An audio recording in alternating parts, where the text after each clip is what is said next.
Life's a ride, so let's make it count. Cherish every moment, that's what it's about. Tune in together, we're building our groove. Every beat, every laugh, we're ready to move. A little laughter, some love, we're soaring high. Every single episode reaching for the sky. News on the airwaves, spreading good vibes. Friends together, watch how our spirits rise. Kick back, unwind, leave the troubles behind. This podcast is gold, the treasure you'll find. With every word, we'll light up your day. Join the conversation, let's laugh all the way. A little laughter, some love, we're soaring high. Every single episode reaching for the sky. News on the airwaves, spreading good vibes. Friends together, watch how our spirits rise. Kick back, unwind, leave your troubles behind. This podcast is gold, a treasure you find. What's up, everybody? Good afternoon, and welcome back to the cafe. It is great to have you here today, here with us for the morning show. It's afternoon, but it's always the morning show. If we had it at 6 p.m., I would call it the morning show. It's just the way we do it. So it's the morning show, and welcome to the morning show. I appreciate you being here. Please make sure to hit the like button when you come through the door, if you will, please. And thank you. And share this out and let everybody know what we're doing. There's plenty of stuff going on in the world today for us to be talking about, and we're going to check it all out. A little bit of everything. And then the second show, we will be jumping back into what we talked about last night. So thank you guys for joining us today. I appreciate you so very much. Great to have you all here. So it looks like we got Brady B, the OG, back in the house today. Miss SRBBBBB. Welcome back to you, Miss Charlotte. Great to see you. Miss Alicia J, always a pleasure to have you here. Miss Yvonne Poole, welcome back. Great to see you. Chalk Baby's in the house. It's been a while. Great to see you, Chalk Berry. Thank you, baby. Thank you for joining us today. Hope you're doing great. Miss Daniela Kiriako, welcome back to you. Good to see you today. Trish Crow, hey. Welcome back. And of course, none other than Dag Burn. Johnny Gobble's Dead Floozy Mama's in the house. Great to see you today, Dag Burn. Thank you for being here. Appreciate you so much. Let's see here. Miss Charlotte there. I think I got everybody so far. Come on in, guys. Grab a seat. Get comfortable. Let's do this thing if we can, because we should. 12 likes, 19 people. We're getting there, guys. Let's hit that button, please. Elbow it, knee it, kick it, stomp on it, punch it, whatever you got to do. Just make sure you do it, please. Come on down. Come on down. Always a pleasure to have you here, Miss Danielle. Always a pleasure to see you. Let's see.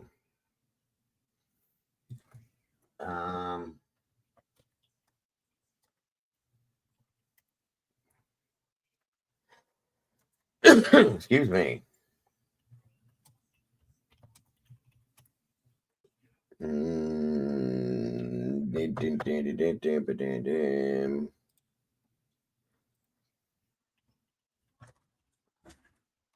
Alfie. Let's see here.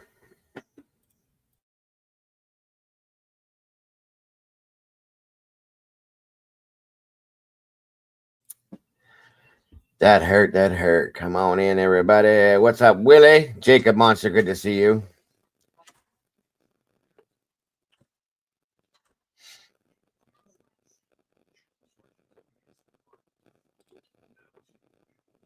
Damn bee in here. How the hell did I get in here? Hold on, guys. If I get stung by that, we're having problems. Where'd it go? I think I pissed it off because I just smacked at it. How did I get a bee in here? It's not even nice outside. It's cold. Did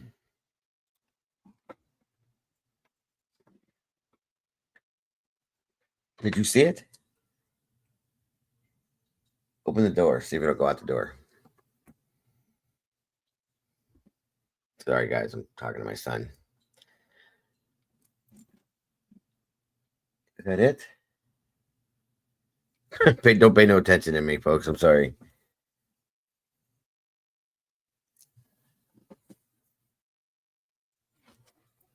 Yoy.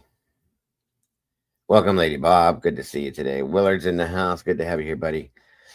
Busy Cake. Welcome back to you. Miss Tracy, great to see you. Jacob says, on Idaho 4 in the beginning, what about the supposed dog hair that was found at BK's apartment, supposedly belonged to Murphy? They have no idea who that animal hair belonged to. It's never been stated anywhere. Sad. That's the best answer I can give you for that one, buddy. Papa G, Appa P. Welcome back, my friend. Great to see you today. Thank you to all the meatballs for joining us today. It's great to have you here. Hope you're all doing well. T2014's in the house. Great show with Jesse Fishman. Thank you, my friend. I appreciate that. I'll be doing another one this afternoon. Jesse should be joining us again, he said. Hopefully. We shall see. All right. Come on in, everybody. Miss Brandy, hello again. Great to see you. Lady Bob, come on in, guys. 29 peeps. And we got 19 likes. 10 more. That's all we need to make that match. Thank you guys, though, for those of you that were here with us tonight. Or last night, I'm sorry. And I appreciate you. If you enjoyed the show, I appreciate that very much. Excuse me. Heard Ann asking for more time.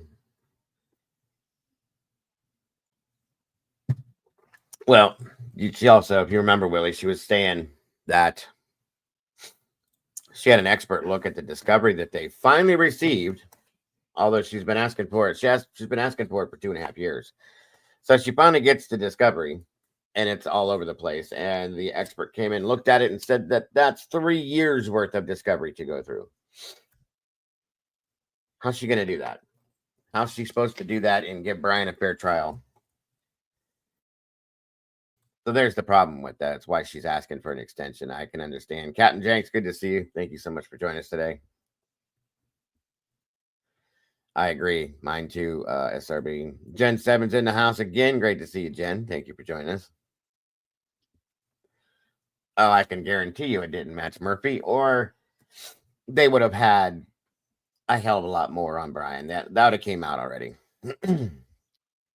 Eddie's in the house. Good to see you, buddy. She did have time to hire people, but they also have to go based on a budget. The public defender's budget, it only allows for so much. So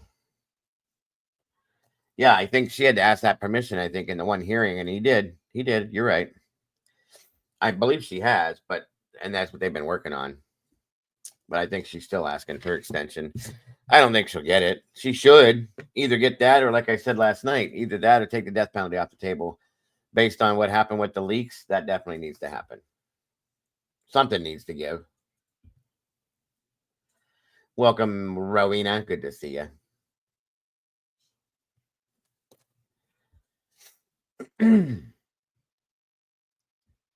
Captain Jenks. She only wants more time because she's saying it takes forever to do the history of his life process. Yeah, that's another thing too. It's a long. They should have had somebody working on that. Ricky Tran in the house. That means Jesse's here. Good to see you, brother. My guess is it didn't match Murphy. Please, those apartments are old. Who knows what was left? Brian's family owns doggies too. So good point, Jen. And hey, to you too. Tracy's in the house. Good to see you. Walt Horse, hello. Welcome.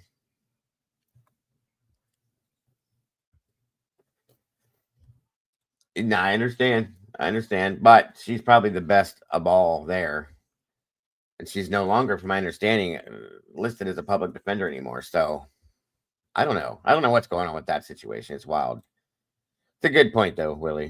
Good point. Is there a chain of command document on the knife sheath?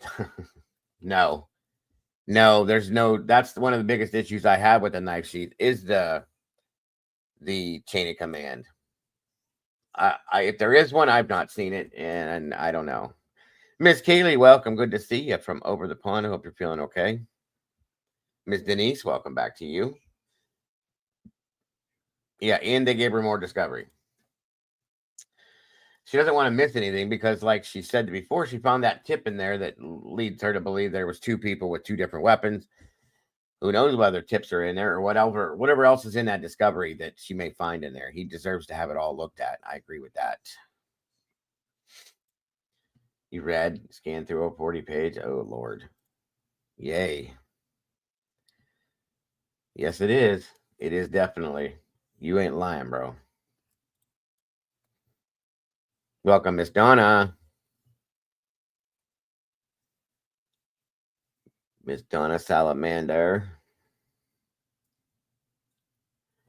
So after this show, pretty much directly afterwards, we're going to hit we're going to go back to the beginning. We're going to follow every interview that I can find with Steven Gonsalves, match up anything he said from 3 years ago or 2.5 years ago to today's, and see the things that he's put out. Makes you wonder where the leak is actually coming from, where he's getting his information from, so on and so forth. And we're going to review those interviews. A few people asked about that. I've been thinking about it. Jesse brought it up yesterday, so let's do it. And the Patterson book. Yeah, it could be, Willie. That'd be interesting, wouldn't it? I still think that one of the main weapon could be a machete of sorts. That's my opinion, but I've always thought that.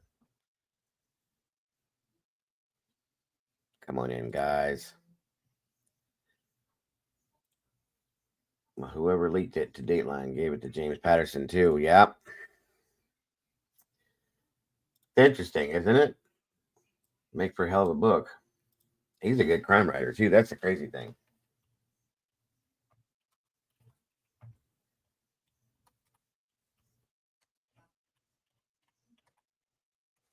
We shall see. Let's see here what we got going on. What's going on here with this? Come on now. That's always been a thought of mine, Denise. I brought golf clubs up 2.5 years ago. I did 2 shows on golf clubs because I still feel that there's a possibility that a golf club is one of the weapons. Let's see here.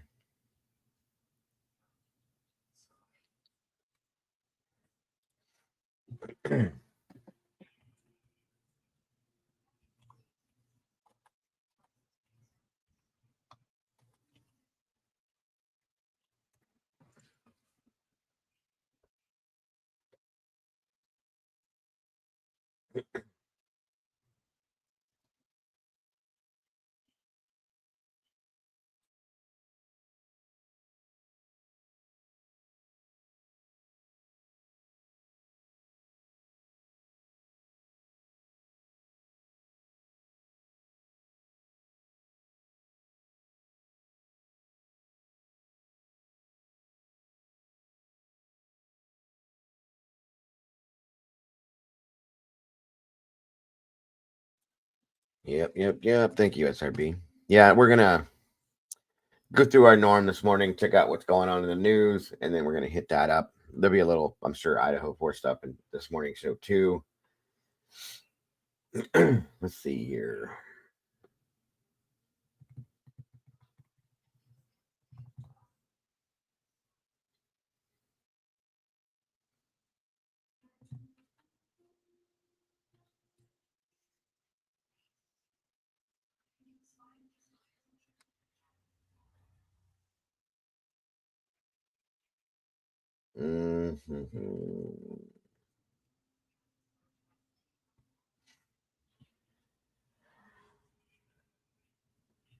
Come on in, guys. 49 peeps in the house.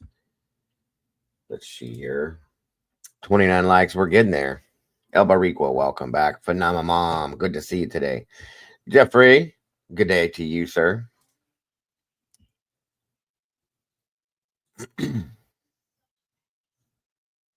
All right.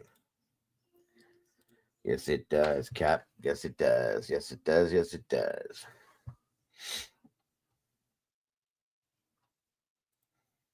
The defense's previous mitigation expert doing the life process passed away. Yeah, that's what kind of gave them a bit of a delay on that. So,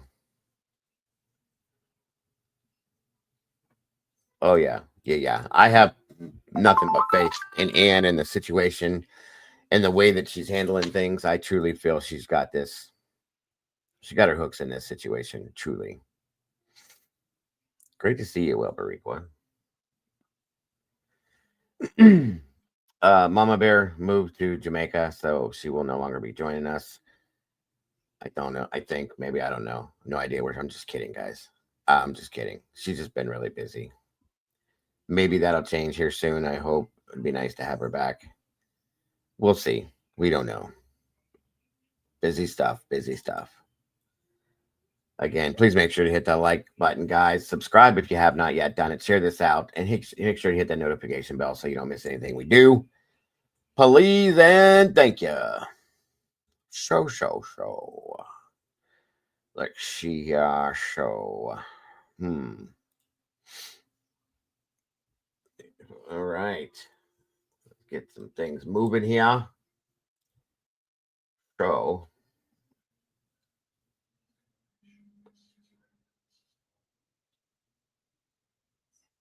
she show.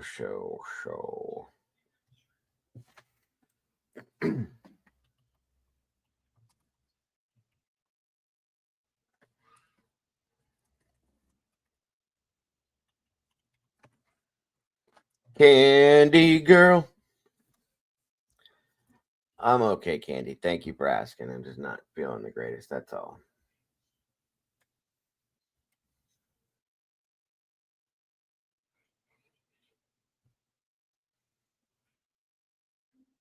We had another plane crash. I think it was in San Diego in a neighborhood, folks. It's crazy. Another one. People don't know how to fly planes anymore. That's what I've come to the conclusion of. They just don't seem to know how to fly anymore.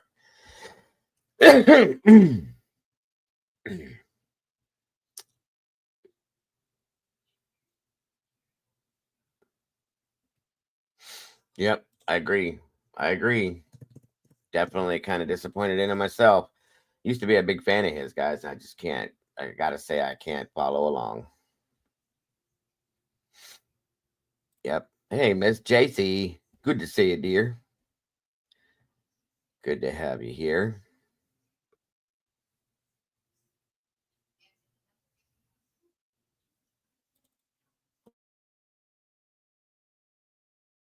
Thank you, Candy. I appreciate you being.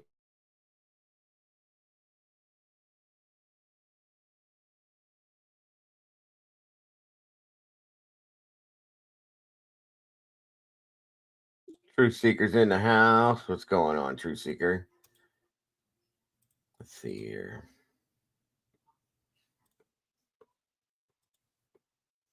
Brick wall, then came through, hit this truck. There we go. Collided, right in the neighborhood. The home on fire. And then if you go down sample here, you see this car is literally flattened. I think it was a Mercedes at one time. And then if you look down here, there's a Toyota 4Runner. But Mama Bear said she's not coming back, so I'm sorry, guys. It'll just be me. You're stuck with me then from here on out. I'm sorry. I believe is next to it. And then if we go all the way down through there, you're going to see a few more cars. I could not tell you. Welcome, Kaz D. Good to see you, and welcome to the Quest Squad. Remember in the house. Disaster. I mean, this is a mangled mess of multiple cars. There are some yellow tarps around, so trying to be careful with that a little bit. And we've missed you too. There are several casualties out here, unfortunately. And something as devastating like this, there's just no rhyme or reason what's going to happen. But you can see obviously how bad this impact. But you asked me earlier, I'm sorry, about what it smells like. Can you guys imagine sitting in your living room watching TV and a plane crashes into your house? That was like, what? That's insane. Welcome, Programmer X, Miss Sarah. This is the plane that crashed in San Diego, in the San Diego neighborhood. Like when it's like, yeah, it smells completely like jet fuel. There's a light breeze in the air. Police officers were more worried about my safety, and I said, I'm okay. We were up in the Palisades. It's a little bit similar to this, but yeah, it does smell a lot like aviation fuel. It's wet, it's mucky. They've been spraying water all morning on this. I believe this went up 3 hours ago.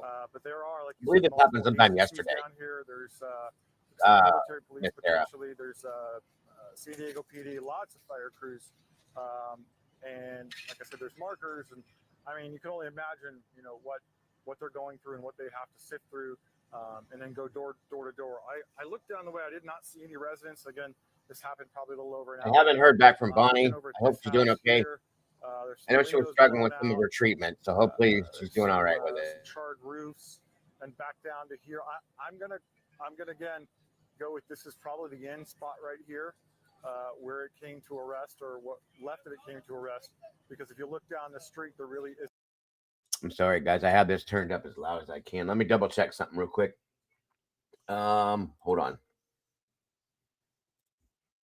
Let me get in here. System does its own thing sometimes.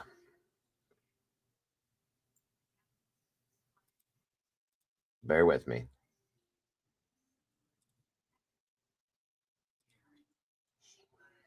Oh, that might have been it. We'll see what we got. Let me know if this is any better. Isn't much more devastation. So again, here right around that any better, guy? 10298 sample. So that's about where the impact landed or ended up, from what I gather right now. But as you see, lots of firefighters being told to come on out. There is a decon section where they're all going to get. Sorry about that, everybody. Probably myself included, because I talked to a lieutenant about that as well. Because we just don't know what's down here. But it does smell like heavy aviation fuel at the moment.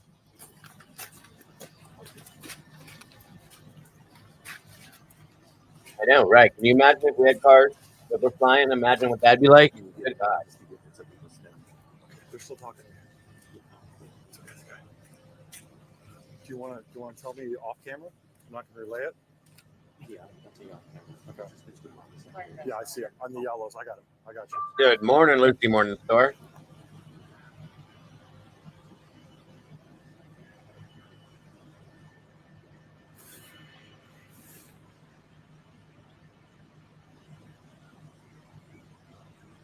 This was live as of 3 hours ago at State.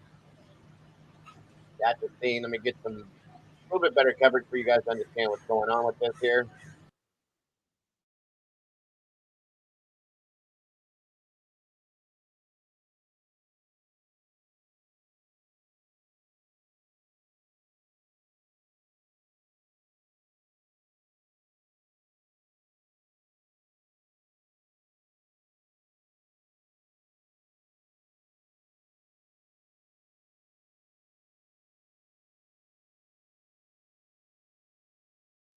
All right, here we go. This is a news press conference on this. Out of that news conference in San Diego. Murphy Canyon neighborhood. San Diego Fire quickly coordinated a response for a plane down incident, and our units responded and started to investigate. Upon arrival, they found multiple vehicles on fire, excuse me, and multiple homes on fire. Now I'll pass it to my Assistant Chief, Dan Eddy of Operations, who was here to give you more information. Dan Eddy, San Diego Fire. Welcome, mate. So crews arrived on scene. The initial crews that found multiple houses and cars on fire. We had reports of a plane that had crashed in the neighborhood. It was unknown whether it was a military or a private plane. When they got on scene, they initiated quick attack of the fire and upgraded this to what we call an Alert 5, which is a plane off the field, followed by a second alarm, so we had enough units on scene. We were able to work with San Diego PD, evacuate homes across the region as we came through here and evacuate everything to the south of us. We were able to knock down those fires. At this time right now, we are able to say that no one was transported from the scene. So we don't have anybody that was transported off the scene, which is great news for us on this one. Fire was knocked down. We do have one stubborn car fire that will not go on out to the south of us. So if you do see little wisps of smoke behind there, that's what that's from. At this time, we're continuing to fight the fire on that car fire. Everything else is out from the homes down the way. We have multiple crews that will be on scene doing decon and investigating. FAA is also on scene, and we're working in conjunction with them and San Diego PD to ensure that everything is searched, including the homes and everything. That's a good question, Eddie, as to how you would not know that. That's interesting to me. I agree, bud. That is the planes itself. Welcome, Mama D. Good to see ya. Thank you for joining us today. We expect to be out here for 4 to 6 hours at least, doing the investigation part of it until we pass it along. And then moving forward, we'll probably be here through the rest of the 24-hour period. I'm going to pass it off to Police Chief Scott Wall. Good morning. First, I want to start by saying our heartfelt condolences to the families that are impacted by this terrible incident. From the police department side, our objectives were very simple: scene control, traffic control, and Miss Lily Moon's in the house. Welcome back, Lily. Good to see you today. Thank you for being here. evacuations. We had officers from throughout the city that responded. We had over 50 officers that were able to get here within minutes. We started evacuating all of the homes that were impacted. We had an evacuation center up at Miller Elementary. We have close to 100 people that have been displaced and are up there. We've locked all the streets down. Essentially, Santo Road south of Arrow is still closed and will be for the next few hours and on into the day. And we're going to continue working collaboratively. I want to commend all of the first responders that were out here this morning: the fire department, the police department. I can't quite put words to describe what this scene looks like, but with the jet fuel going down the street and everything on fire all at once, it was pretty horrific to see. For the police officers and firefighters to run in there, start trying to evacuate people out of the way and doing anything and everything they could to try to save somebody's life is really heroic. And again, I'm going to end with saying heartfelt condolences to the families that were impacted by this. And with that, let me introduce Mayor Todd Gloria.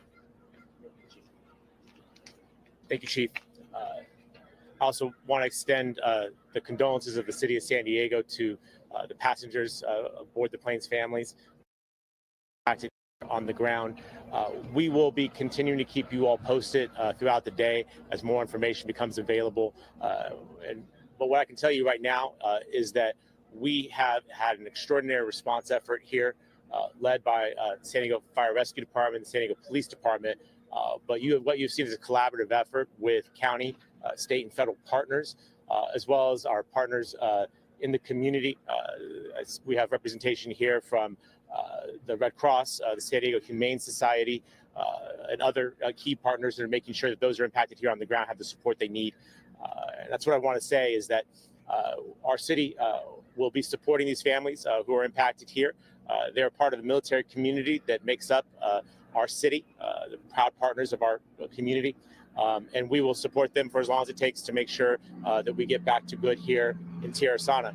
Appreciate it, the early communication from Navy Region Southwest and Admiral Brad Rosen, who's an extraordinary partner for our city. I also want to note Councilmember Raul Campillo is monitoring the situation very, very closely. He'll be out here later today. But we're all going to be band together and make sure that the situation is buttoned up. Again, extraordinary effort by our first responders. I can't emphasize that enough. The limitation in terms of the additional damage on the ground. I think it was last night. I didn't catch the exact time yet, Mama D. Is a direct result of their hard work, of their expertise, of their professionalism. And I think every San Diegan expresses our appreciation to these heroes who got the job done this morning. It's still a tragedy. And again, our hearts are with those who are impacted. We'll continue to be here throughout this response effort. Make sure, again, the families who are impacted, those who are not able to access their homes, are well supported until they're able to get back into their homes. That said, as I mentioned, this has been a collaborative effort. We are on military property. These are military families, military housing. And here on behalf of Navy Region Southwest is the commanding officer for Naval Base, Captain Bob Healy. Captain Healy. Good morning, Captain Bob Healy, and as the mayor mentioned, I am the commanding officer of Naval Base San Diego with oversight of the area here in Murphy Canyon. This is one of the largest military housing units in the world. Certainly, we have a lot of military families that are impacted. Again, want to send our condolences and thoughts and prayers to all of those impacted by this. Our foremost concern right now is to make sure that we have the safety of our families who reside in the neighborhood behind us. We are doing that down the street at Miller Elementary, and we really appreciate the local cooperative efforts to make sure that our military families are taken care of. So that'll be primary going forward. And again, our thoughts and prayers go out to everyone. So thank you very much. Any questions? A point of Preliminary casualty count for fire. You stated that there have been no transports. Does that mean if casualties are limited to just those on the plane, or has it just not been a full sweep yet? No, we've done a full sweep. We're doing what's called a fob. So we go in between and we're looking at everything down the airport that we have here. There's a possible debris field all the way back behind us, all the way into here. So we're going to make sure and we do a step-by-step process of going through the housing units that we have down here. No one was transported out of the housing units. That's where I say we were lucky in that fact that no one from those homes was injured that we've had so far. We had some possible minor injuries, but no one was transported from the scene from any of the housing units. All the fatalities right now look to be that they're from the plane. We're working with the FAA right now to find out how many actual people were registered on that plane. We'll have more information for that here shortly when we get those numbers. But everything that's a fatality right now appears to be from the plane itself. Can you tell us how many, more than one fatality? Yes, there are more than one fatality that we've found so far, but we're waiting to get the registered numbers that were on the plane itself. Two things. It was a commercial. What kind of plane? It was a private plane. So a private plane, and it was registered out of the Midwest is where the flight originated from, is what we have. We're still getting the final information on it. And how many people was it able to carry? The plane itself, I believe, holds 8 to 10 people with the pilot included. But at this time, we don't know how many people were actually registered on the plane. Any communication from the pilot? We don't have anything on the communication from the pilot. Was the Montgomery Tower open at the time, overnight? I believe so, but that's something that the FAA can answer for you. I don't know on that one. On the fire side, I don't know. But we know of no communication last minute from the pilot of the plane. I don't have any communication from FAA on that one if they were coming through on that one. On the fire side, we arrived on scene and found the plane into the sides of the houses over here. Are we going to be able to hear from somebody with the FAA? Yeah, later on, we'll have somebody that'll come with the FAA. We wanted to come right now and give you the best information that we could at the start here, and then we'll get someone over here to give you more information. Updated numbers on damaged homes. At this time right now, that's what we're doing the fob and walking through on it. I can tell you that there are multiple homes, upwards of 10 homes that are affected. Also, when it hit the street, as the jet fuel went down, it took out every single car that was on both sides of the street on fire. So if you saw the scene, I know some of you had some images from earlier, you could see that every single car was burning down both sides of the street. And so that's something that we're going to have to look at too. That's why you have the wisps of smoke, because we have one car fire that just will not go out no matter what we put on it right now. Any homes destroyed? There is multiple homes that are destroyed, yes. So I had a question because I was down there at the scene and you saw the one on the corner with a collapsed roof. Is that the most significant? That's the most significant impacted house, is the one on the far east side of that street. That's the most impacted. We are doing that walkthrough right now for looking at multiple items. One, damage to the homes. Virginia. We're also looking for parts of that plane because it'll be part of the investigation as we go through, right? And then we're also looking for victims. You say no one was transported from the homes. Yeah. Miraculously. Yes. Is it possible some of those, and I know this is very early, were vacant? It could be that homes were vacant, but at the same time, too, our fires crews did a phenomenal job of doing primary and secondary searches. The way that works for us is we have one crew search the entire home. A secondary crew comes in after them, searches it again. Now that we've had daylight, we're also flying our UAS, which is our drone. So our drone is getting flown overhead, too, to make sure that there's no damage on top of these homes or anyone there either. Have any of the residents been able to tell you how in the world they survived in terms of your people? I believe that some of our people ran into residents when they were coming out. I don't have any of the updates on that. It was headed to Montgomery Field. It looked like it was heading in Montgomery Field. Yes, if you look, you saw the plane come overhead, was heading in that same direction. And do planes usually come in that late? Is that normal? I don't know on that one. On that, I'm unsure on that. When you say Midwest, that's about all you have? That's what we have right now. We'll have more information from the FAA on that once we get it. And for us, too, it's very important for us to find out how many people were on that plane. NTSB, have they talked to you and we're on our way from somewhere? Yes, NTSB is en route also to do the investigation. Do you know where they're from? No, I don't. and when you know when they'll arrive? Hopefully soon. I do not have an arrival time. As soon as we get that to you, we'll get it passed across from our PIO. Was it all military housing that was affected? Yeah, so everything behind us here is all military housing. To the south end of Arrow Road that you see is all military housing around it. We're standing on military housing ground here right now. So it was all military housing that was affected. And when you talk about the debris field, like how can you kind of describe like how big of a debris field are we talking? So we're talking about debris field all the way back to the power lines that you see behind you. So that's where we're investigating from there, trying to keep that area back. You say power lines. Yeah.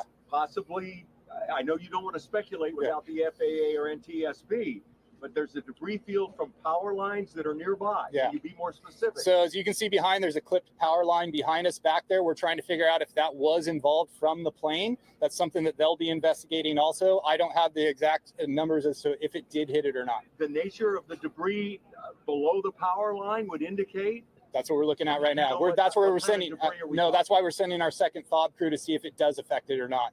Our first main concern was the houses behind us, to ensure that those were there. So our first crews went through and searched that. We're now moving our crews over to that debris field behind there with the FAA to work on it. With the power line clip, do we know about outages right now? So right now, luckily, we have no outages that have been hit. SDG&E has done a great job giving us updates and ensuring that everything is running well. As the day goes on and more people wake up and go through the rest of it, we'll ensure that we give you updates on that if there is any power affected.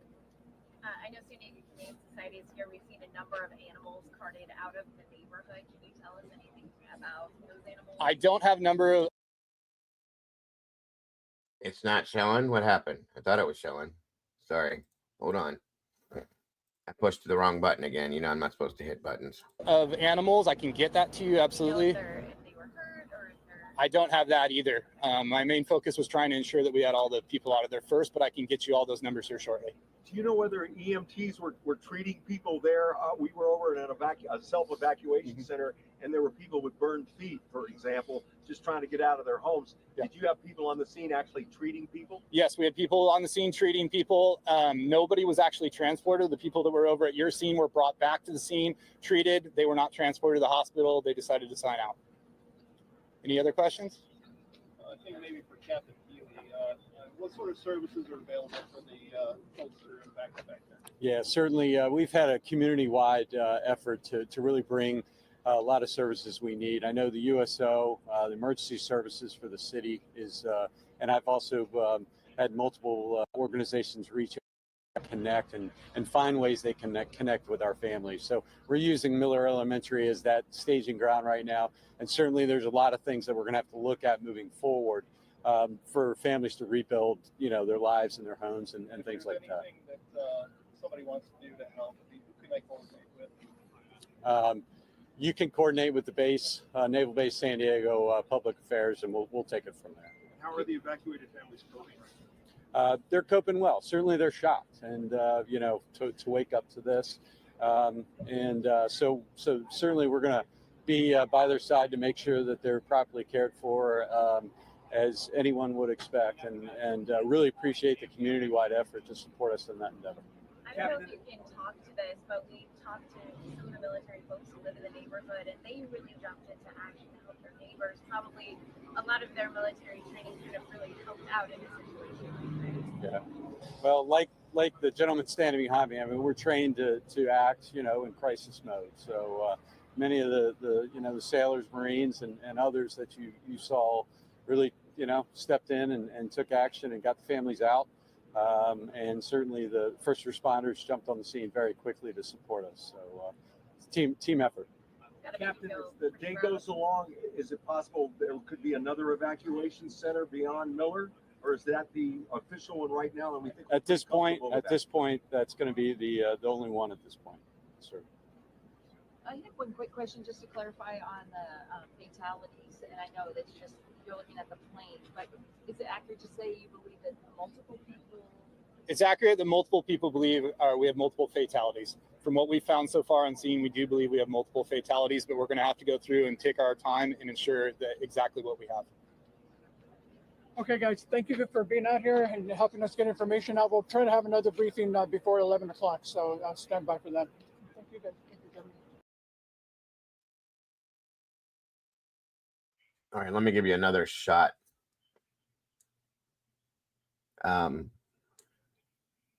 from 2 hours ago. Watch 1 second here.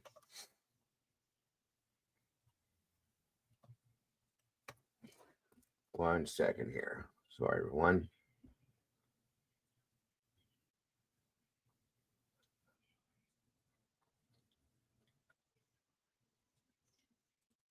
Hold on.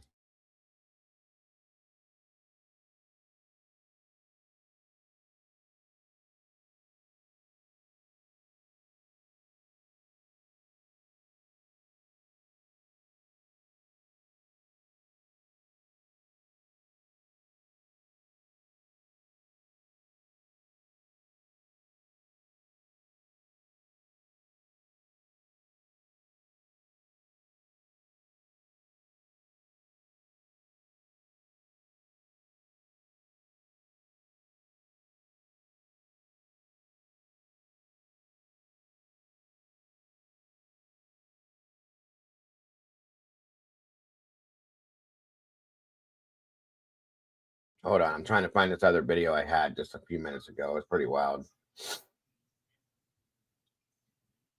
1 second, guys. 1 second.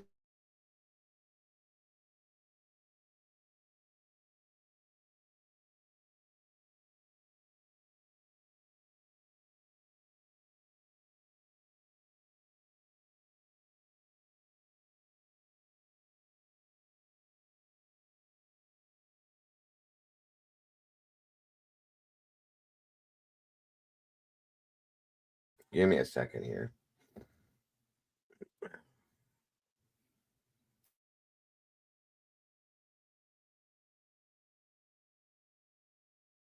All right, here we come. I think this was the initial first video, one of the initial videos caught. Sorry, guys. All right. This morning, we received phone calls of a plane crash down here in off of Santo Road. Crews arrived on scene to find multiple homes and cars on fire. Initiated a fire attack on that to get that knocked down. We had reports that this is a private plane. I do not have where it's from, but it was coming to Montgomery Field to land this morning. Good news that I do have right now is that we have not transported anyone from scene. I just walked it myself, and down the street itself, it looks like something from a movie, I'll be honest. But we have probably, I'd say, on that block itself, at least 15 homes that are affected. And that's why we're doing our time, taking our diligence to make sure that we have a primary and secondary search so all those homes are cleared and everyone is out. 3:45 this morning, we received phone calls. So that was one of the first initial reports of it this morning. Hold on here.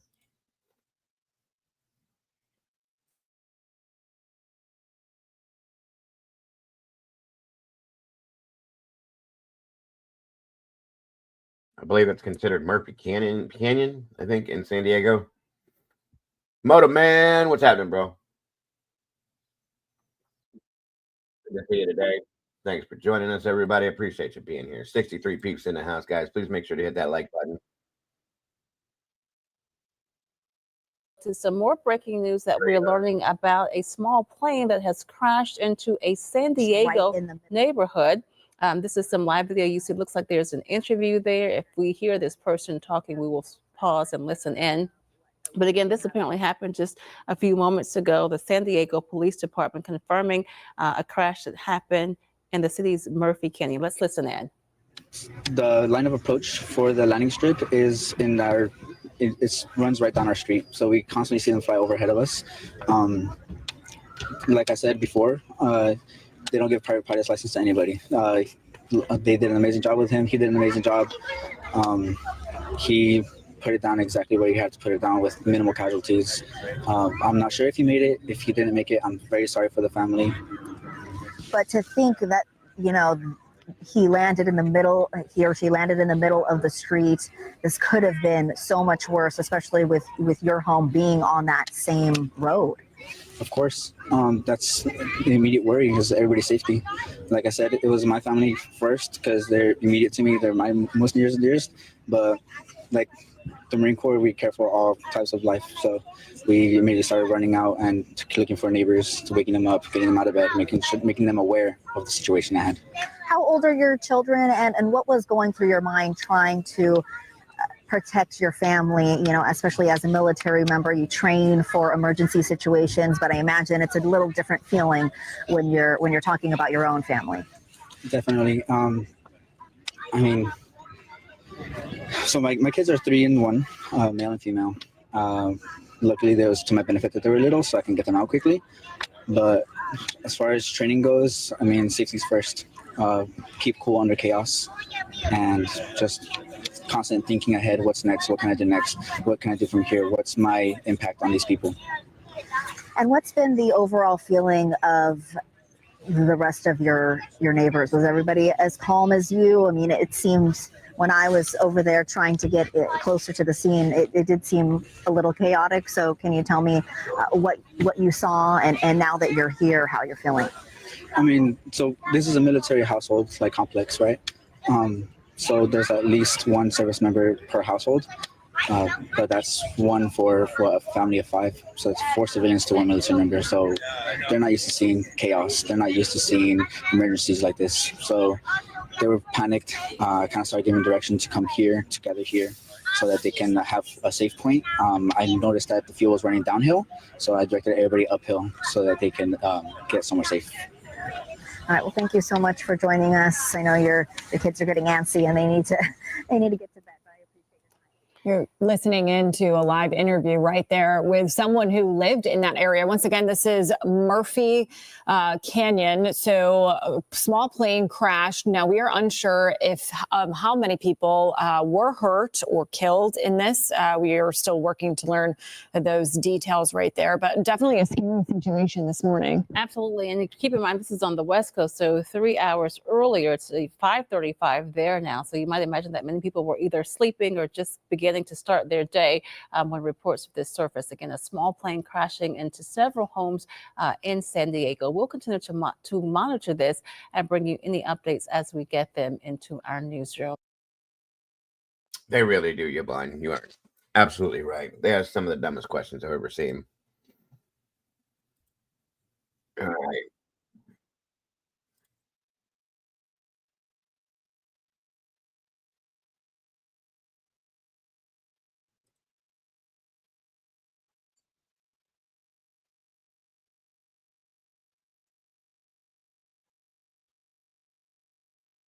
Fatalities are believed.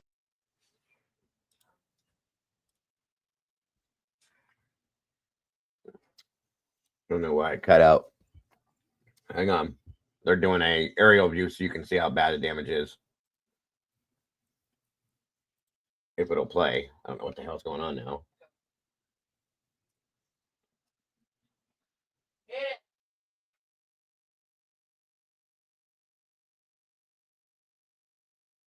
Hold on. I don't know what's going on.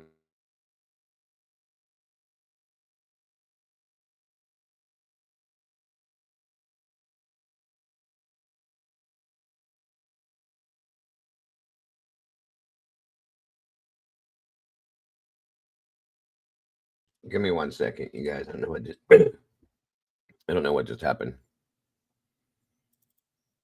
Hold on. This is ridiculous today. Come on. Get it right. Get it right.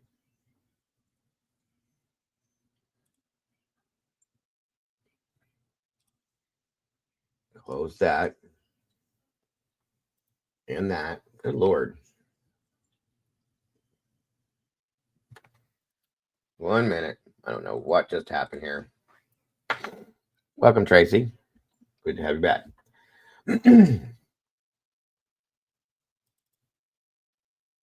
Okay, I think this says his first look at this when it first hit, I guess. We'll see.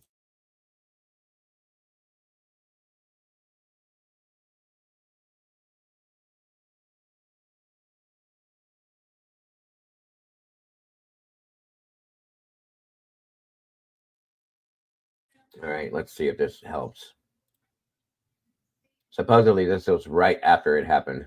in San Diego, showing the fire following a small plane crash in San Diego this morning. We're learning this was a private jet. That plane made a direct hit to homes, setting fire to about 15 homes as well as several vehicles. Yeah, you could see that one image, the flames, that was the fuel running down the street and on fire. Wow, that is terrifying to see. Several blocks of this neighborhood, this is military housing, by the way, densely packed housing, so you can see a lot of people in harm's way. Several blocks of the neighborhood have been evacuated. Emergency crews are going from one home to the next to search for survivors. Now, along with the debris, there's a lot of jet fuel, as we mentioned, in the neighborhood, and that is a hazmat situation, of course, and that has a lot of people concerned. The FAA and the NTSB are investigating. This happened near Good point, Montgomery Denise. Field, and we believe that is where this plane was trying to land when this accident happened. So this is east of the airport, so they came down a few miles short of the airport. A tragic situation. Been way too many of these plane crashes. Showing the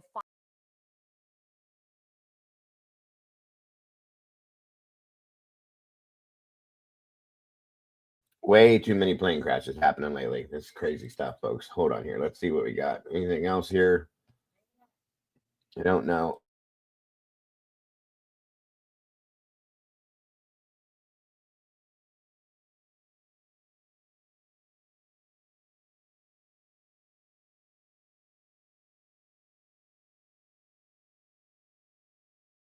All right, hold on. Let me see something here.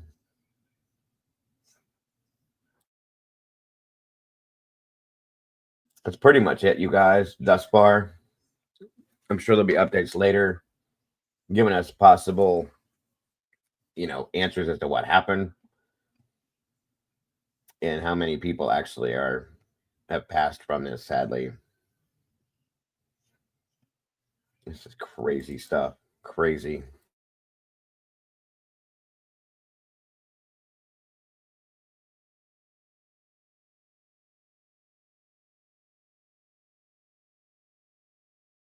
Trying to get this one to load here. Hold on.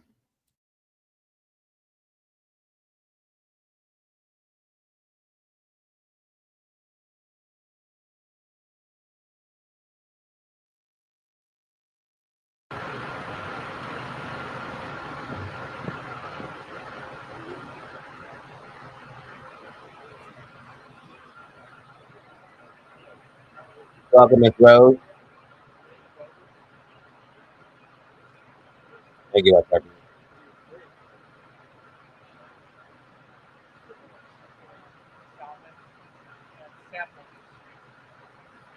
Live in the neighborhood. Welcome, Miss Paula. All right, so we're not going to see anything but that, but that's pretty much it, you guys, as far as that's concerned. We do have a new broadcast from CBS on this here. Hold on.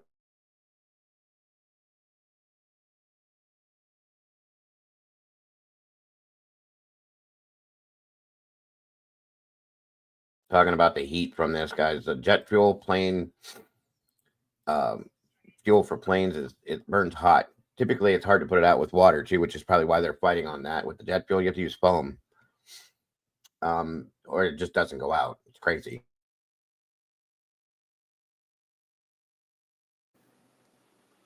Right, we're on the west side of Sample Street, and it's downhill from the crash scene, and you can see the vehicles that caught fire as the fuel flowed down the drain here, and neighbors tell me the fuel was on fire. Additionally, it was garbage day, so if you right down here in front of us, this is not from a vehicle. These are melted garbage cans that caught fire. And all along the gutter system here, as we come around, it's black. It was a river of fire going down here. And you see down there, that vehicle was destroyed, not by the crash, but by the fire in the gutter. So this is all downhill from the crash scene, and it ended up going further downhill, even past that vehicle there. There you can see more trash cans that are melted because it just kept going downhill. Now, the other side, uphill, we noticed along here, Jay, I'll show you. We noticed uphill going this way, there was a melted vehicle Welcome, Raquel. up here, and we're like, what? How did this vehicle up here get melted? Because it's uphill, and it looks to me like there was no fuel in the gutter right here. This vehicle was driven apparently while on fire from one of the houses on Sample Street. You see, it's melted, and you can see there's white substance on the street here. There's a fire extinguisher over to the right here. So I'm guessing that this homeowner, his car was on fire on Sample Street. He drove it. This vehicle still appears to be drivable while it was on fire and melting. And then somehow someone with a fire extinguisher ended up putting this out. This vehicle is just parked here. I don't know who owns it. And he's probably evacuated at this point. He just got his I have, car Virginia. Yes, I have. out of the fire zone and ended up here. And so there's this kind of destruction everywhere, you know, in this military housing, Murphy Canyon, you know. So, yeah, that's what happened downhill from the fire. Back to you. This guy sounds like he's just not even wanting to be there. So that's what happened. Pretty wild, folks. Pretty wild stuff. Once again, very dangerous and scary. Like I said, imagine being there, watching TV or sleeping for that matter, and you wake up to that. You know what I mean? That is crazy stuff to me. Crazy. We used to do training out here at the air base local to me for disaster training with the fire departments for plane crashes and stuff. And there's a lot that goes into it, guys, but I can't imagine actually being on the scene of one. I've never dealt with that. That's a lot. And so hot. It burns so hot. It's crazy. So hopefully, other than the people that have passed, you know, God bless them, and God, you know, prayers to their families and them, and the people that, you know, made it through the neighborhood. God bless. That's crazy. That's scary stuff. 1 second here.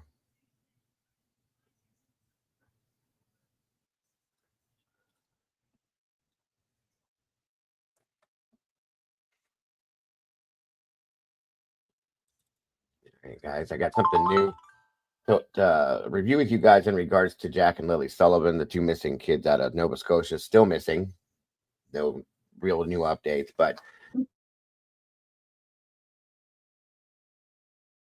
dog handler kind of came up and spoke in regards to this. I thought it'd be interesting to share with you guys if you haven't seen it yet. I've been following this from the beginning, trying to show as much as I can on this, hoping that something will soon come out of this, truly. So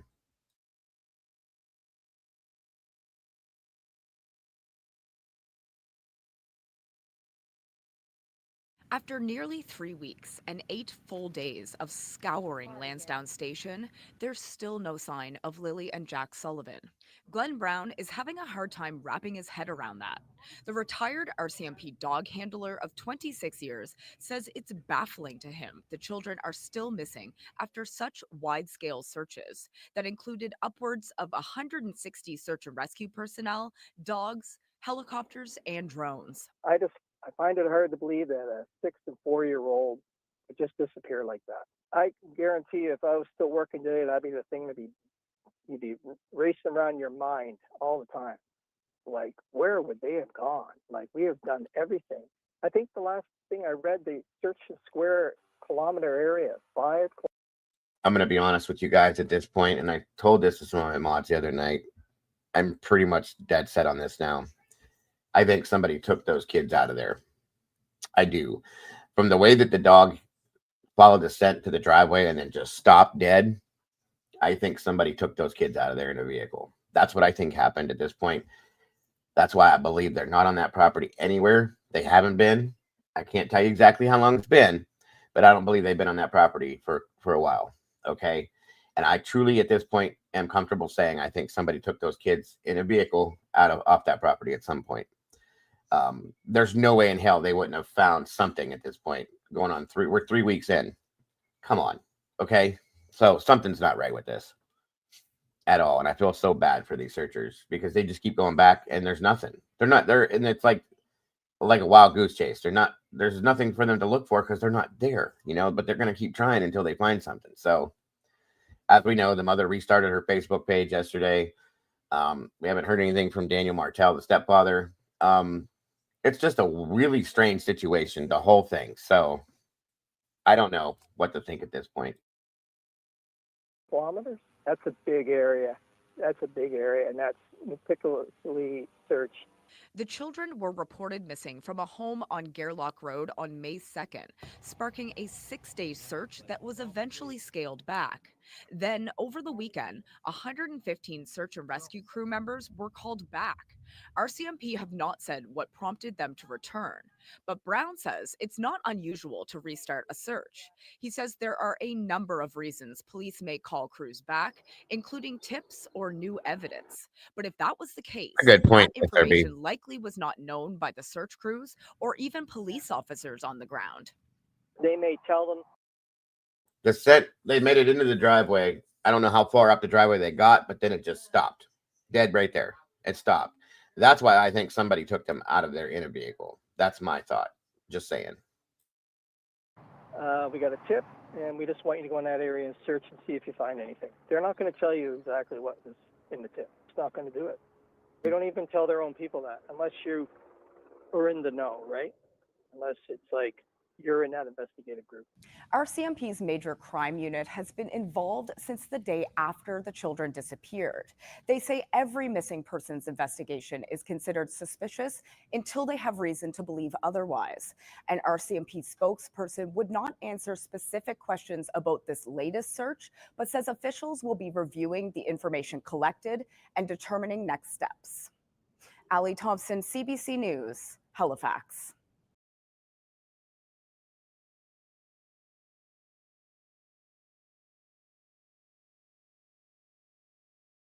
It's really sad, you guys. It's driving me nuts. I want to know where these kids are. It's really bugging me. So, hopefully, something comes out of this. I just truly hope. Definitely hope.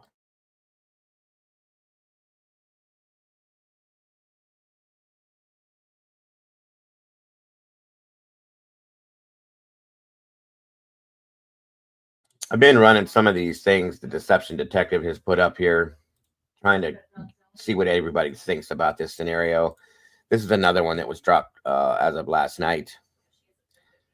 So we shall see what he has to say today. I know he gets to some people in a different way. Some of his stuff, I agree. So we'll see what he says this time.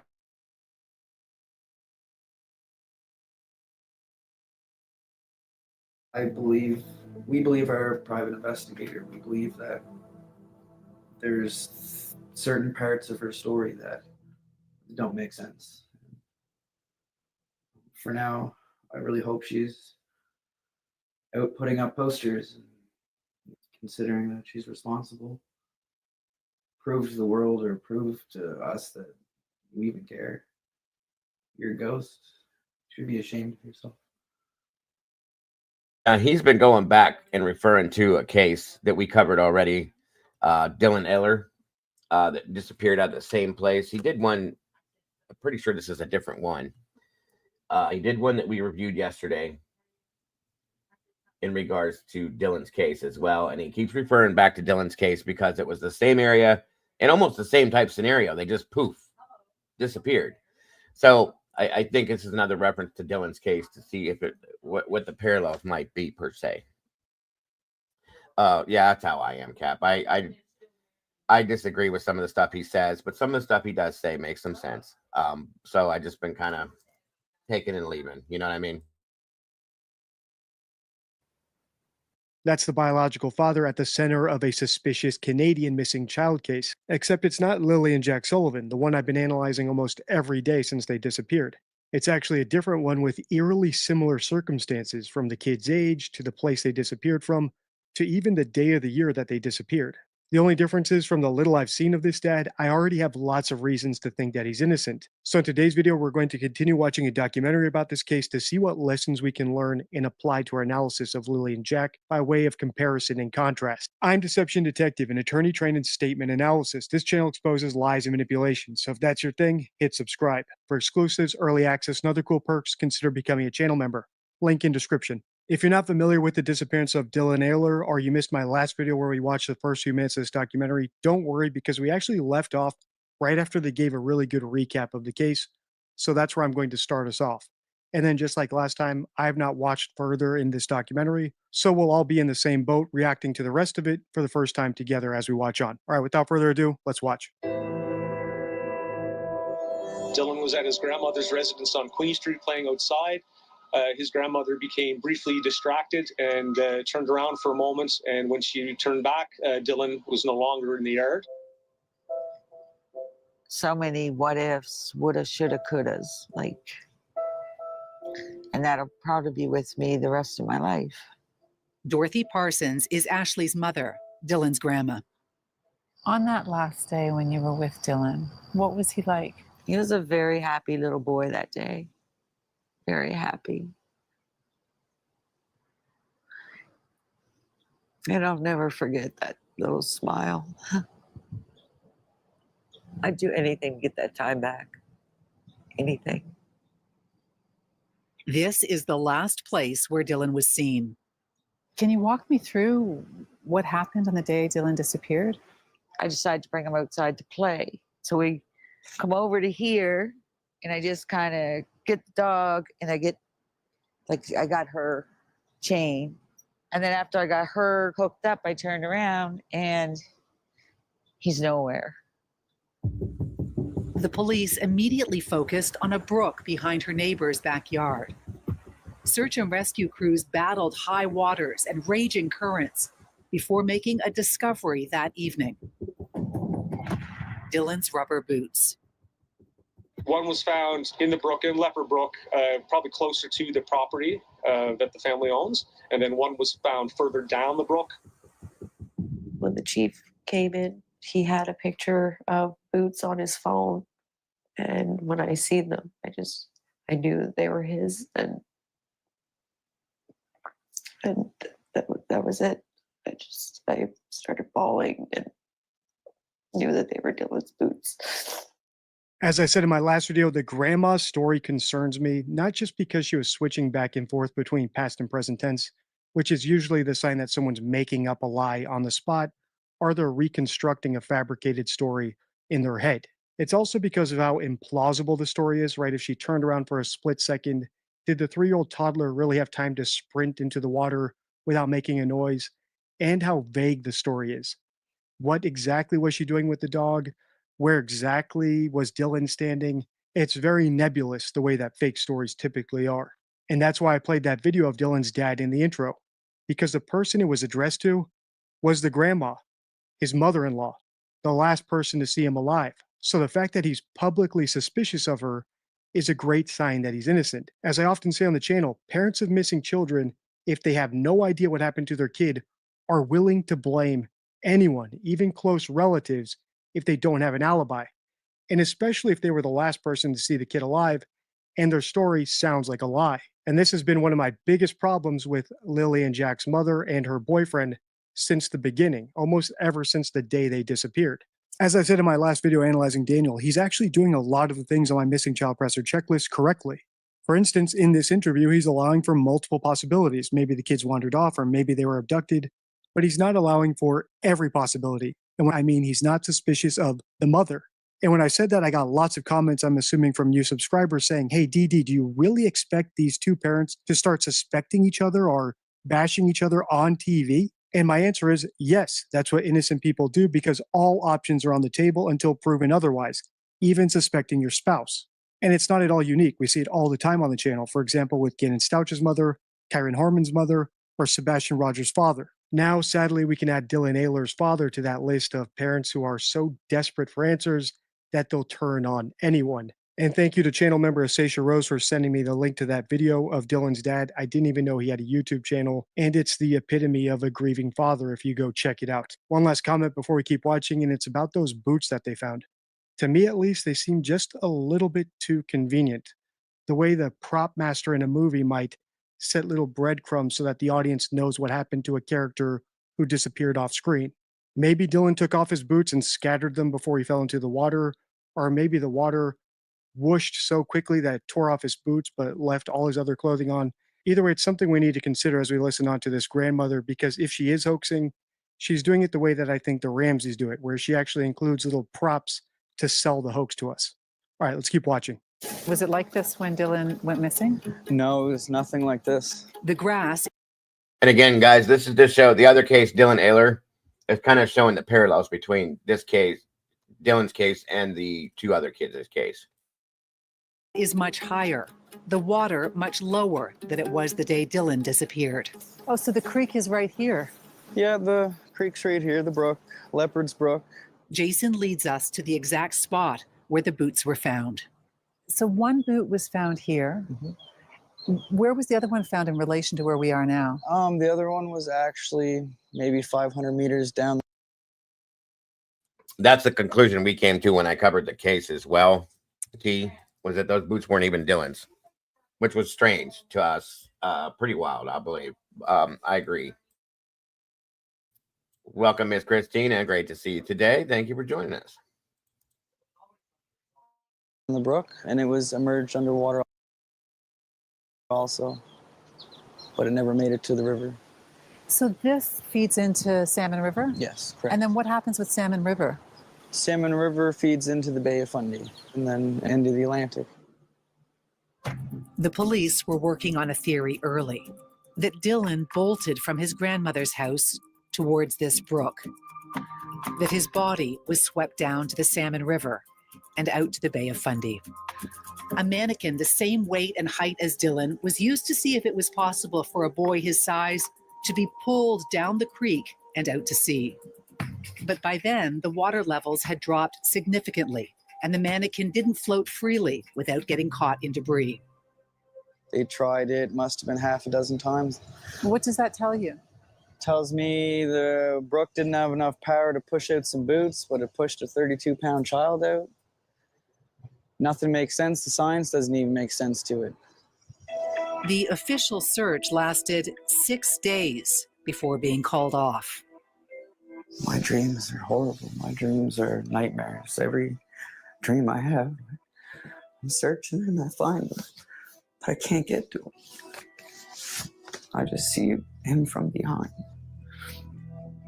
So I just never get to him. It's like day one, all I want to do is pick him up, take him to my house. What do you think? Do you like The mystery of what happened to Dylan has consumed his parents and the small town of Truro, population 12,000. In the early days, the community rallied around Jason and Ashley, leaving boots out on their front porches, creating a memorial with Dylan's favorite toys and blankets, volunteering for searches. This is Ashley 1 week after her son disappeared. We didn't expect people to reach out like they have been. It's a small comfort that people are out there helping and, want to bring them home as much as we do. Two things jumped out to me here about the Canadian investigation process. First, those dummies that they floated down the river. I don't put too much stock into that. If you've seen my videos about Nicola Bulley in the UK, you'll know just how hard water currents are to predict. And they even admitted themselves, the conditions are never exactly the same. Probably the best point that anyone made about that was Dylan's dad, when he pointed out how curious it was that the water was strong enough to pull Dylan out to sea, but not his cheap rubber booties. But the main thing that jumped out to me about the investigation process was that they... Yeah, Christina, I will. Depending on what it is, of course I will. I tell you guys always, you guys are welcome to bring things, send things to me. A lot of the stuff I put out, it comes from you guys. So yeah. ended the search after just 6 days, because that's something we've seen in the Lily and Jack Sullivan case too. The RCMP did a brief, large-scale search, and then they paused it, And now, as of the time of recording, they've resumed it. And in the video I made commentating about that, I said that it could be a ploy by the RCMP to get new leads. Here's how I put it in that. And don't take this the wrong way, but she's absolutely right, Demon. That's something we do is try to vet the stuff that we will put out first, just in case, because sometimes people will bring some crazy stuff up that once we look into it, it has no truth to it, and that's a problem. I don't like to do that. So, yeah. I will definitely do it. You can send it to me via email. SRB just dropped the email right there, Christina. No worries. That video, and it could be what happened in this case when the RCMP paused their search for Dylan. The search was paused and then resumed because that could have been a ploy by the Major Crimes Unit to see how the parents would react. Did they plead for the searchers to remain there and continue looking the way we'd expect an innocent parent to do? Or did they simply shrug their shoulders and not protest too much? Or worse, celebrate the way that Darlie Routier did when she thought that she'd gotten away with it? So that could be what's going on here with the RCMP. They were waiting for some sort of bizarre behavior from either of the parents when they thought the search was over. But they could have also been watching the parents to see if. And I got to be honest, that comment that he just made about Darlie Routier, I think that was wrong, because that's not what she did. She didn't celebrate the fact that of what happened. Okay, she was trying to celebrate a birthday, and that see, this is what I'm talking about. There's things that he says that I don't agree with at all. So if they did anything that provided new leads to them, like driving to a remote location all of a sudden now that they thought no one was watching them, or resuming communication with each other after they made a big hoopla about not doing that anymore, and potentially saying something incriminating or suspicious, like syncing up their stories or expressing how happy they are that they got away with it, or anything else. But we'll probably have to wait a long time to find out if my hunch about that development being a ploy is correct, because the Canadian police are so tight-lipped. It turns out we might not have to wait as long as I thought in that video, because now we can see if they resumed this search with Dylan, which suggests that that really is a tactic that they're using. Let's keep watching. We didn't expect people to reach out like they have been. It's a small comfort that people are out there helping and, want to bring them home as much as we do. The days and weeks dragged on without any signs, any clues beyond those rubber boots. 1 month after the disappearance, Jason and Ashley announced a crowd-funded $10,000 reward in the event that Dylan had been abducted. Please bring him home because I need him. We miss him. He's everything. But soon after, the tide of support for Ashley and Jason whiplashed from sympathy to suspicion. There are people that were saying that, we must have sat up all night and rehearsed what we were going to say. And, I just think that I should be crying more. And then when we do cry, it's crocodile tears. Public scrutiny intensified after word got out that all was not right in the Ealer home. That 4 days before Dylan vanished, police had been called. 3 things. First, and most importantly, this search doesn't seem to have resumed, whereas the Lilly and Jack Sullivan search resumed after that brief pause, which leaves my theory about it being an RCMP tactic to get leads in limbo still. I can't tell. But my other 2 points relate to how people can go so wrong in these sorts of cases, including the police if they've been taught to analyze body language. Analyzing whether or not someone's crying enough, or how much they're blinking, or if they're moving or not, does not help you determine whether or not they're lying.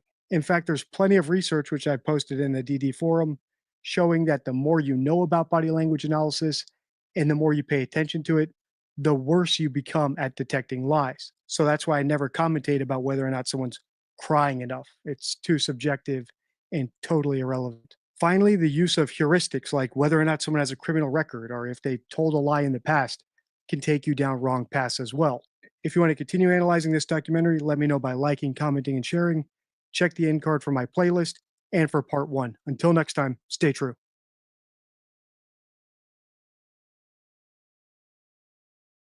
All right, so I don't know how many more of his things I'm going to look at, because I don't know. Welcome, Demon Dog. Good to see you, bud. Hold on, guys. I got to check something for another community member here.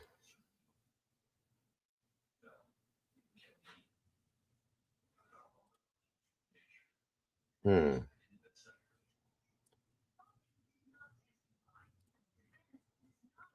don't know what's going on here. This is weird.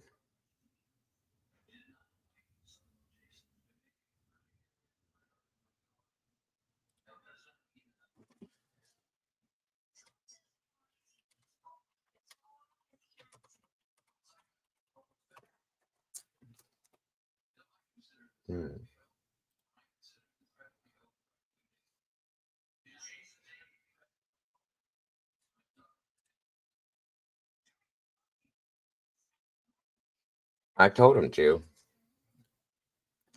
Let me double check something, guys. Bear with me just 1 minute here. Thank you, guys.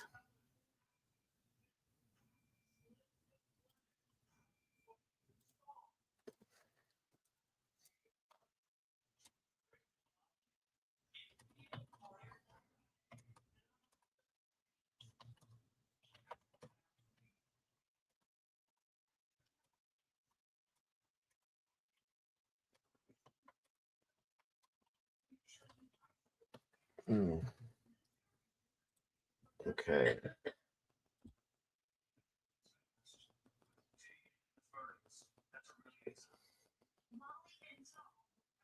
Oh, okay. I see what you're talking about, Christina.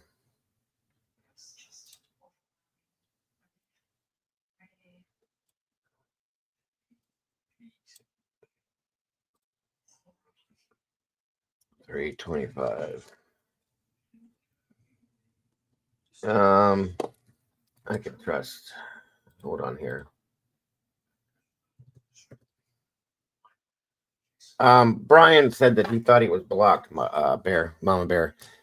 I went and looked. I didn't see it. Maybe I looked over. If you want to look in there in the back and see if maybe you see it. I don't know. I don't know if he's having technical issues himself or what the deal is, but if you see it, let me know, because I just looked and I can't find it.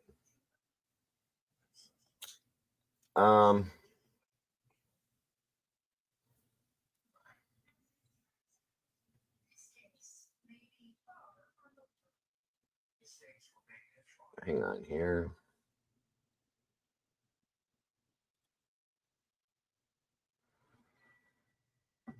So you wanted me to review this, Christina? What?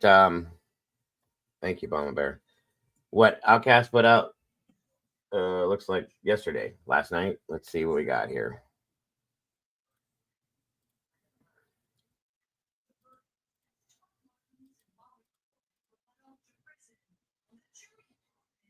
For those of you that aren't familiar with Outcast, guys, go check out his channel. He does some interesting stuff. I tried to support him as much as possible. There's his link right there. Let's see what we're looking at. Video and you're like, no, okay, this is the wrong one. So is this the good one to go? We good to go, Rollo? Or we played a different one? You're on the clock. You got 1 minute to let me know if this is the one we're playing, because this is the last video of the night. So let me know.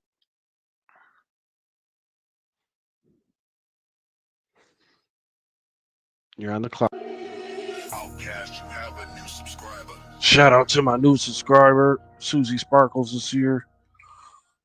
I didn't see who subscribed, sorry. Okay, Rollo. Good catch, Rollo, because we were almost into that video. And What's cracking, everyone? First of all, what the fuck, Rollo? Is this the same damn video? It's the same damn video, Rollo.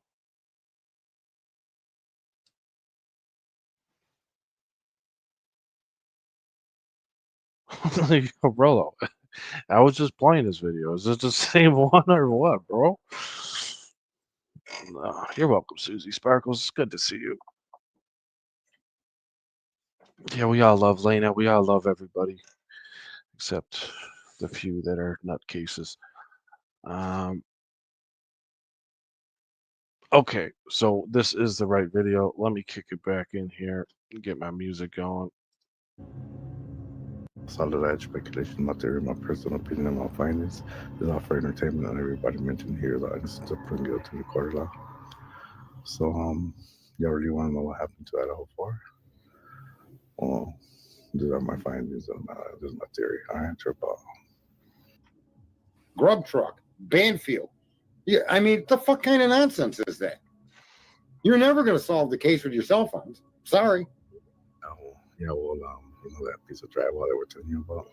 Might not been a piece of drywall they were carrying, but they sure tore out drywall. And this is our receipt. Read it, bruh. There is direct and indirect evidence that attempts were made by the suspect/suspects to clean up the crime scene after the homicides. Yeah, you heard. I suggest you do a little more research, bruh. Stop worshiping that PCA. It's false. So the key to this case is these 3 timelines. They're very important. Trip out. There's also a video from another place on Linda Lane that captures also some traveling around.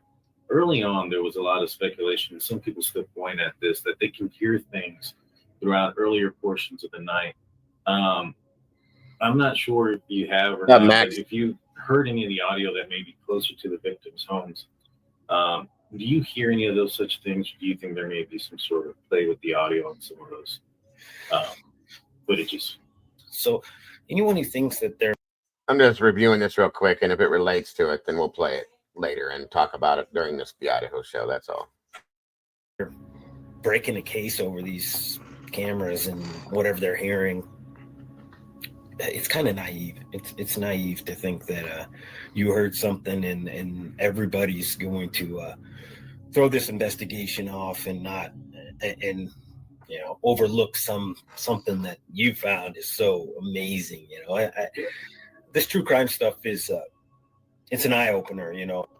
Yeah, for sure. Some of your friends are false. So if anybody overlooked anything, is law enforcement. So you'll be thinking of it later, bro. Peace. Gonzalez's sister, Olivia, said that her sister's phone records show that she called a man named Jack Ducour several times on the night she was murdered. Before their final moments, between 2:26 and 2:52 a.m., Kaylee called ex-boyfriend Jack 7 times. Her best friend Maddie called him 3 times between 2:44 and 2:52 a.m. Time of death was sometime after 2 a.m. Between 2:26. Now watch this vehicle right here. I'm gonna show you guys this vehicle that's gonna park at the Taylor Apartments, all right? And the way it parks and everything, and the way when the body cam starts, same position. You'll see. And coincidentally, it arrives at 2:26, the exact time that Kaylee and Maddie's calls start. The back-to-back calls, and when the body count starts is at the same time as their last known call, right? 2:53. And anyone ever thought these guys working for the school that night, they could have been the private drivers. You know what I'm saying? Think about it.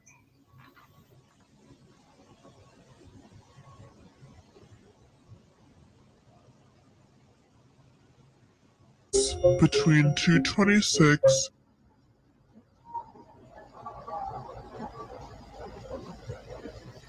You guys heard that? Those screams? Well, pay attention to what happens when they pull up at the very top, where it says 25. And when cars pull up over there, it'll just light up over where the trees are at. You know what I'm saying? When they pull up to the King Road, it'll light up the building right under the 225 on the bottom of the white building. But this part didn't light up like the night symbol there. So I'm going to use the same thing that the prosecutors are using, the lights in the trees. I'm going to use the same analogy.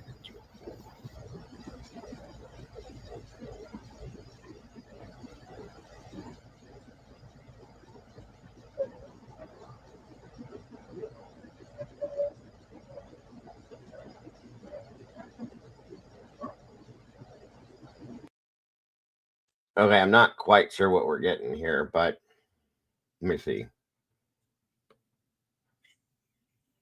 Okay. Yeah, from what I'm seeing, it's probably better to go over during the Idaho show, which will be right after this one. So we'll get back to this afternoon. Thank you, Christina. That way I can get through the other stuff here, and then we'll pull that in for the other show because there's a little bit more, quite a bit more to it than I thought. But it does look quite interesting. I'll say that much. Definitely something we can review during the other show. So that sounds great. Thank you, Christina, for sending me that. And again, for those of you guys that have not seen anything Outcast has done, go check him out, guys. I put his link in the chat, please and thanks. No, it's okay, Christina. I appreciate that very much. Thank you for the timestamp. But that looks interesting, so we're definitely going to pull that up later on. See what we can get through there. My mods are right. They know what they're talking about. All right. Right. Okay. So onward. So there really, again, is nothing else coming about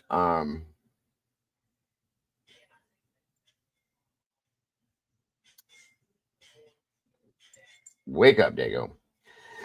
The other two kids that went missing in Nova Scotia, sadly, there's no new updates. And again, I relate that to the fact that I think law enforcement is working something here.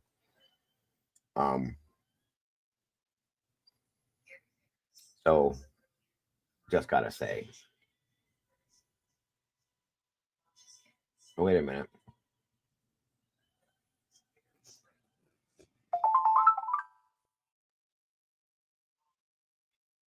Okay.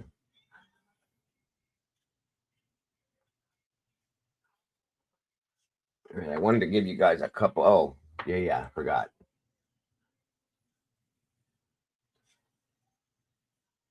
I wanted to give you guys. Oh, I did forget this. There is one piece that I was going to run because I've been running it.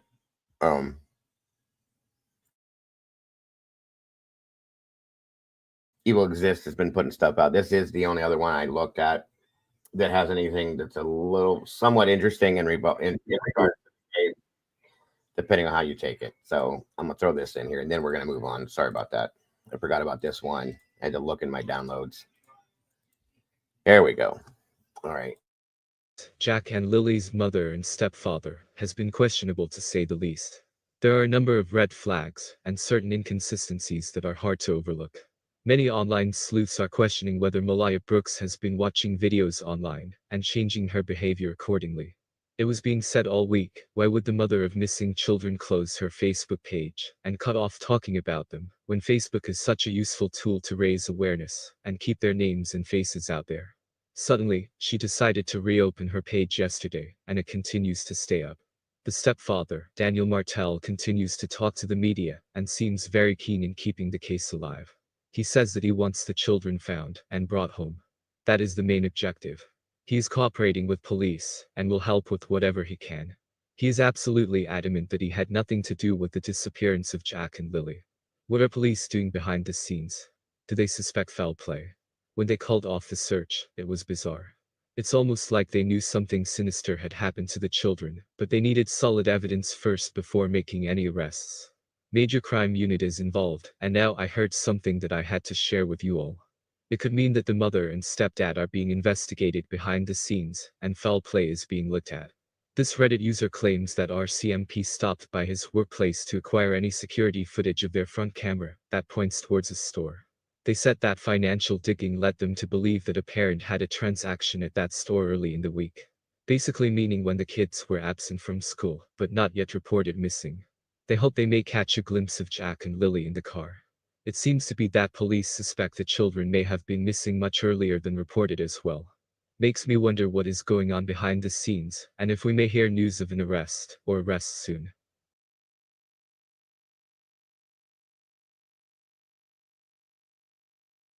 Well, that's pretty much it for that. So I'd really just like to get some kind of an answer to this. Hang on a minute.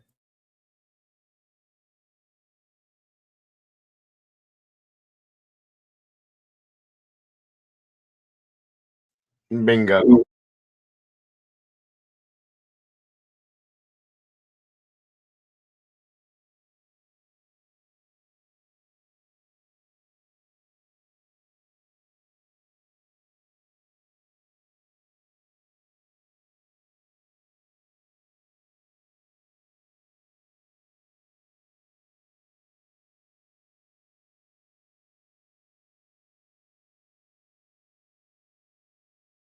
So Paula put something up interesting on this yesterday from Plunder. If you guys haven't yet followed her, she does some really good stuff, guys. She's really great with it. So I thought this was interesting. Again, yeah, I forgot about this too. I was getting ahead of myself because of that other video, so my apologies. I don't know that we're going to go through this whole thing, but I did want you guys to see some of this stuff. Again, this came from Plunder. Paula does great investigative work, folks, and she's really on top of a lot of the stuff that she covers. So please go check her out if you will. She's a very, she's an amazing person, I think. Very sweet, very dedicated.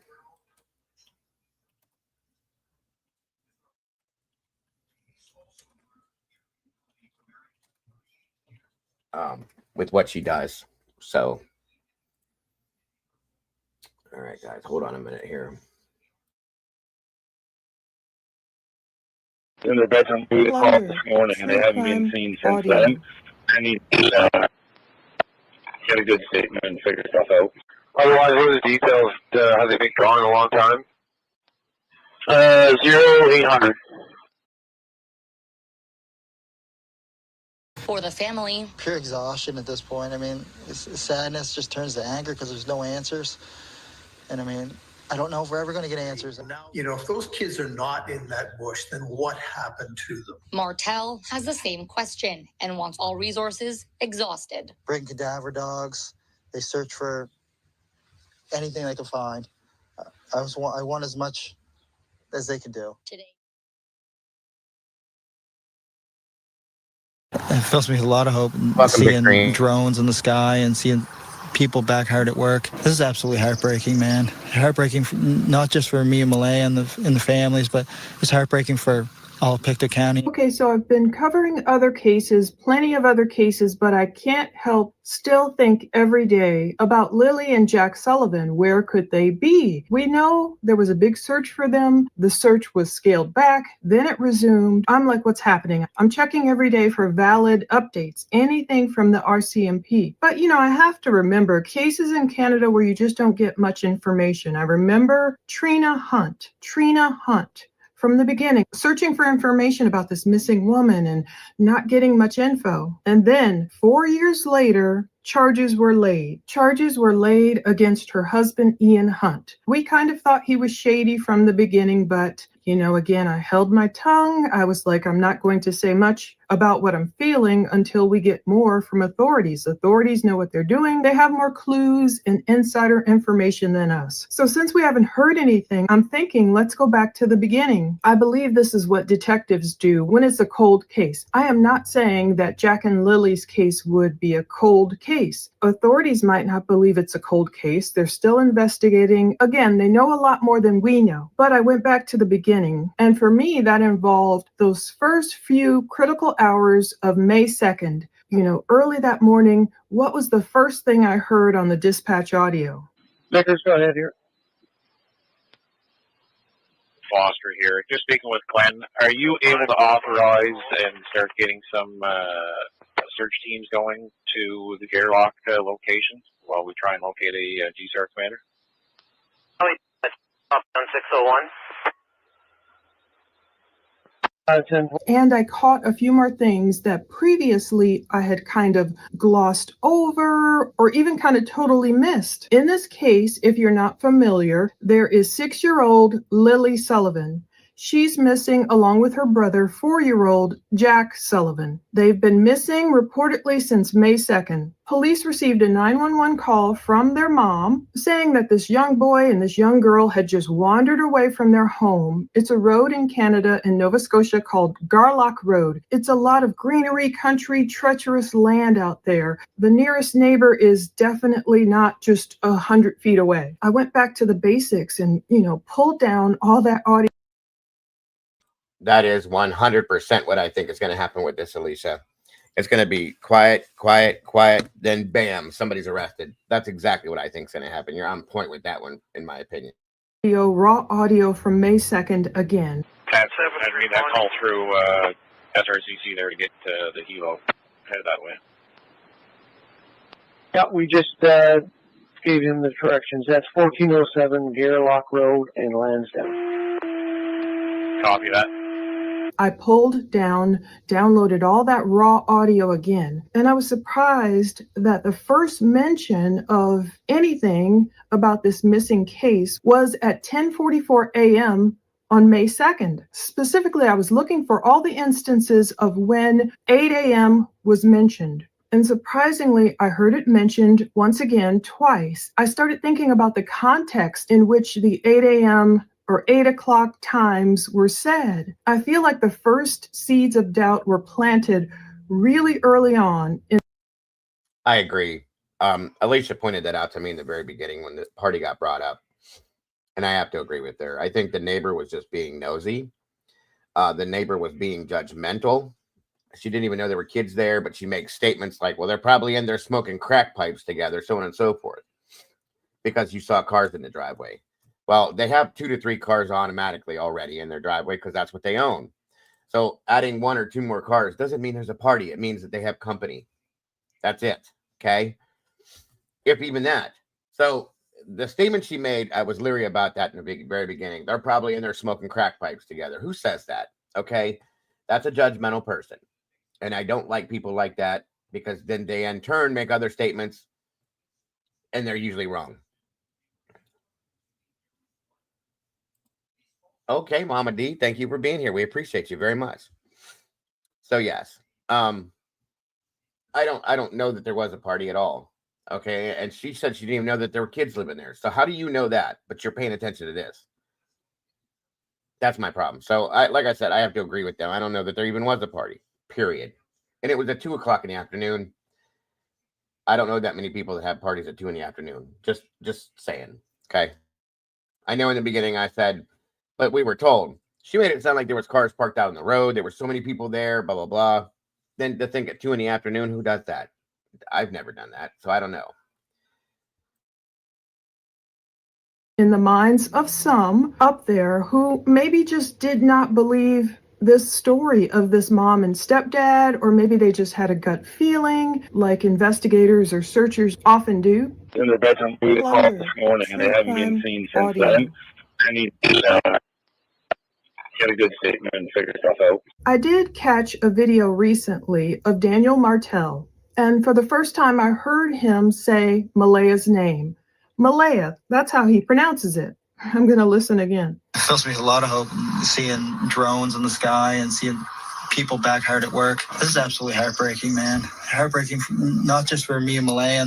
So I was glad to hear Daniel say Malaya, Malaya's name. So now we know how to pronounce her name. Daniel was saying how he felt about the search resuming. He said, it fills me with a lot of hope, seeing drones in the sky and seeing people back hard at work. This is absolutely heartbreaking, man. Heartbreaking, not just for me and Malaya and the families, but it's heartbreaking for all of Pictou County. He's commenting on how everyone is just latched on to Jack and Lily, and we're just wondering all these days later, where could they be? But in listening to this dispatch again, slower, and I'll put it all at the end, the first few hours so you can hear it for yourself, I left a little bit more of the audio in this time. Previously, when I was pulling down all those files, I was looking for exact mentions of anything interesting about the children or, the search or the home or the stepdad or the mom. This time I left a little bit more in so you can hear more of it, the search,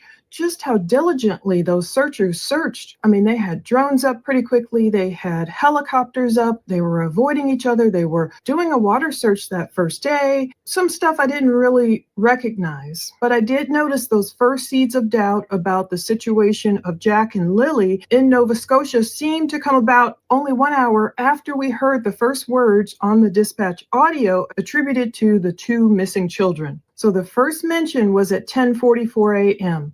That's the first one I could catch. Now, all this time, we've been told Malia reported the children missing around 10 a.m. And so hearing the first that I could catch, and I listened since, midnight to midnight, the first audio come in. I agree, Yvonne. Absolutely, I agree. about 10:44 a.m., part of me is wondering, did Malia call 911 around 10:30 and then the dispatch went out, or was it even earlier? Was it at 10 a.m. exactly? There's a lot of confusion here, and it's making me wonder if it's just attributable to the haphazardness of responding to 2 young children missing in the woods, or is it because of other reasons? And you'll see what I mean when we talk more about these 8 a.m. times. Now, again, I don't know what time their mother, Malaya Brooks Murray, actually called 911. We're not privy to that info. You know, sometimes in the US, we get that info. The person called 911 exactly at whatever time. But here we didn't. I know one thing, Malia has opened up her Facebook account, and the things we can see publicly so far show that Malia was posting on Friday, May 2nd, the day they were missing, 2025 at 11:03 p.m., and she was angry. Now, this is what she posted. I want an Amber Alert for my children. All caps, screaming. Exclamation point. I want my babies home. Another exclamation point. My children are not shy to strangers. That's another thing she's bringing up. My kids aren't shy to strangers and will go with anyone they don't understand. Stranger danger. Again, she's putting the onus on the children here. They will go with anyone. They don't understand stranger danger. At this point, they may have been taken. Another exclamation point. Please send an Amber Alert now. Exclamation point. I couldn't help but think of Peter Hyatt, and God rest his soul. He would have been examining this statement up and down and what his wisdom would have said about it. I don't know. I have to look at this. I have to look at people as innocent until proven guilty. Again, I'm not going to be one of these people. I haven't been going in on these parents, even though I might have my own feelings, my own opinions. I'm not going to be accused of harassing anyone or defaming anyone or slandering or libeling anyone. Across the province, widespread speculation has returned. Similar to what we dealt with on the Eiler case, there are a lot of online rumors that I'm noticing online, and a lot of accusations against the parents. 6-year-old Lily and 4-year-old Jack Sullivan were reported missing from their home in Lansdowne Station on May 2nd.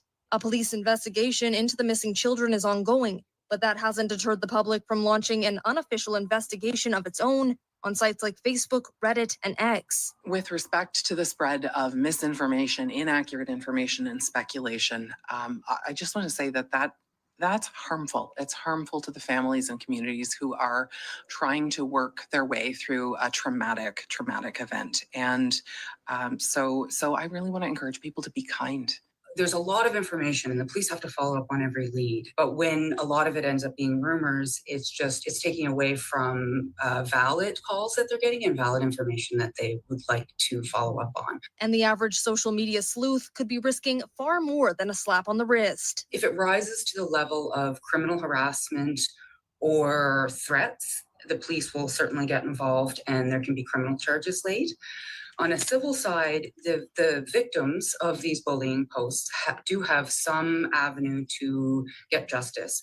So they can file an action in Supreme Court for a cyber protection order, and a judge can order the people that are posting to stop, to take down posts, to remove groups from online, and even to the extent that, depending on the harm that is done, damages can be awarded against the offending party. And for anyone who is experiencing cyberbullying or is worried about information that's circulating about themselves, they can reach out to CyberScan to get supports with that. Ella MacDonald, Global News. I'm just giving the information, so I have to look at it both ways. Malia, it was past 11 at night. She was desperate and she's screaming, sharing the news of her children being missing from the Nova Scotia Buzz post on Facebook. And she's just saying, look, I want an Amber Alert. But the problem with this is, I understand what authorities say. If no one saw them, like if there were a description of, a vehicle of the children being taken. And I know there's all these things out there where people will say, oh, I know, I saw Jack in California. And that always happens with a missing child case. I mean, I hope it ends up being true that they're still alive and safe somewhere. And it could be true. You know, we saw that case in Australia where that weird guy had that young girl. I don't know if he took her this long as these children have been missing, but anything could happen. I understand why authorities didn't put out the Amber Alert, though. Maybe the rules of Amber Alert should be changed, but there was an alert put out. And you can see how hard these searchers worked from the beginning. So that's what Malia was doing, and her Facebook is opened up. I was just scrolling through her photos she had put up, and oh my goodness, your heart does break for people if they had nothing to do with their children's disappearance. You know, your heart just breaks for this mom, this stepdad, the mom who all these photos, she has birthday party photos. I mean, it looks really loving. 2 little sweeties, and she just has hearts. From what I hear from rumor buzz, she made this public again and removed all the photos of Daniel. So, you know, her and Daniel had this big split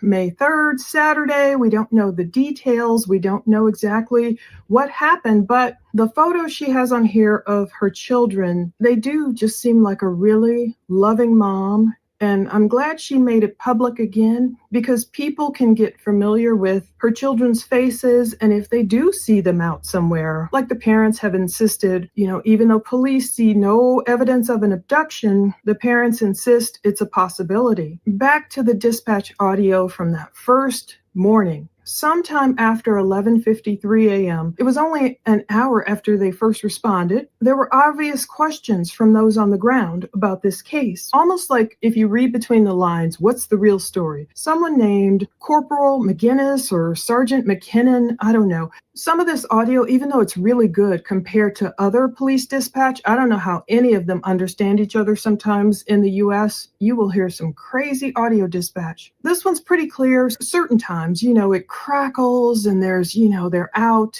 in these dense forests. So it's hard, you know, the reception is hard. So they will break up a lot and just not hearing. But anyway, that's the first time I heard someone kind of express doubt. He said in their bedroom at 8 o'clock this morning. Unfortunately, the first part is cut off. So what I'm putting in there, what I'm assuming based on what we've heard about this case from the RCMP, I'm assuming he's saying the parents said they first saw the kids, quote, in their bedroom at 8 o'clock this morning, and they haven't been seen since then. I need, and then it crackles and breaks up, get a good statement and figure stuff out. So indeed, later he would get those statements. So later in all the dispatch I'm going to play at the end, you'll hear him say, I'll be 17 down to the missing persons complaint there to take some statements.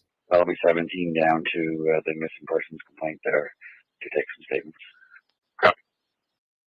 So I'm looking up 17, and in the context of police communications, 1017 could mean urgent business. His doubt I can hear without him saying it. He's saying, okay, in their bedroom at 8 o'clock this morning, and they haven't been seen since. Like, wait a minute, I need to get down there, or I need someone down there, whatever, to get a good statement and figure this stuff out. So at that point, I feel like he felt he didn't have a good statement yet. They've been on the ground for about an hour, and he's like, wait a minute. The last time these parents saw these children was in their bedroom at 8 o'clock. And at this point, it's almost noon. And he's probably like, wait, and they haven't been seen since?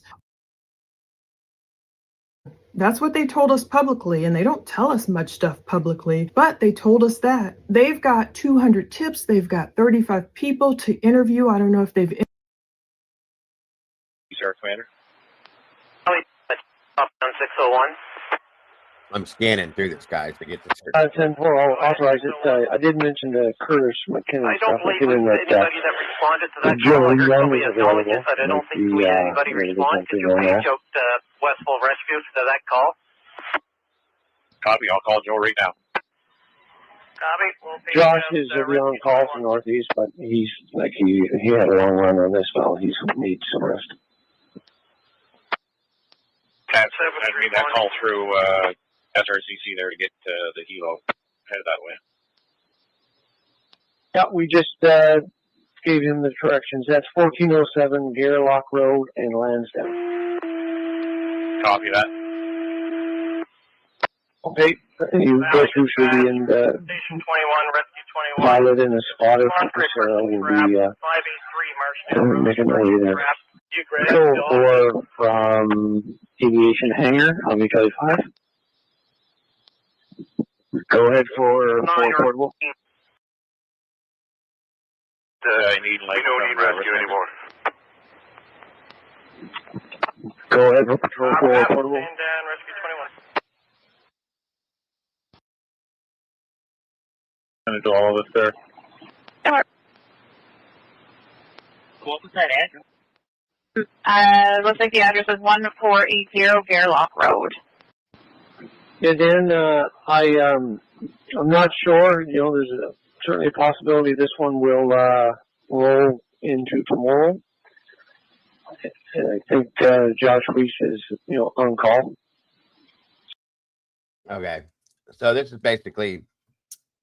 She did a great job. Thank you, Paula, again. There's really nothing else in here but the audio that we've heard already through the rest of it. So it's not going to give us much more stuff. I checked the RCMP website today, as I do every morning. There's nothing new on there at all. This is just really sad to me. Really, really, really sad to me.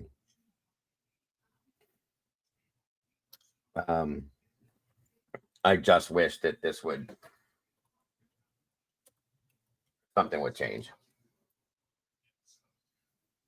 Give me a second here.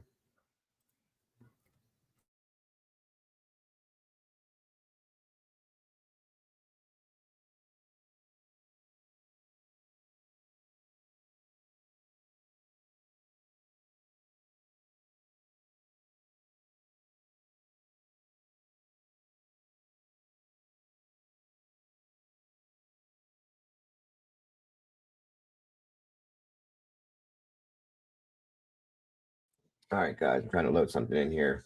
As I said the other day, I'm going to try to run a couple of these cold cases if I can. These quick ones per show. Different states. We did Ohio. I'm moving into Michigan today. Give me a minute here. Let me get these to load up for you.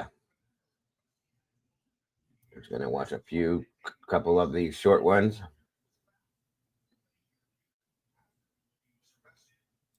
Here we go. And that's what I'm going to try to do is bounce through just a couple of these quick ones per day for different states. Like I said, we did Ohio. I'm moving into Michigan. That way it keeps them out there before I get back into doing the whole case situation.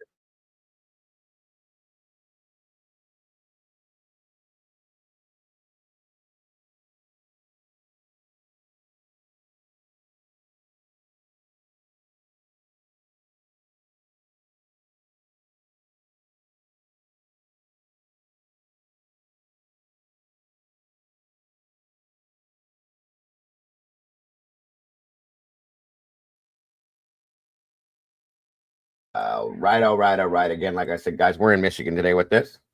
Check out just a couple of these here. And on we go. On March 25th, 2011, 24-year-old Bianca Green vanished from her home in Romulus, Michigan, leaving behind a life full of promise.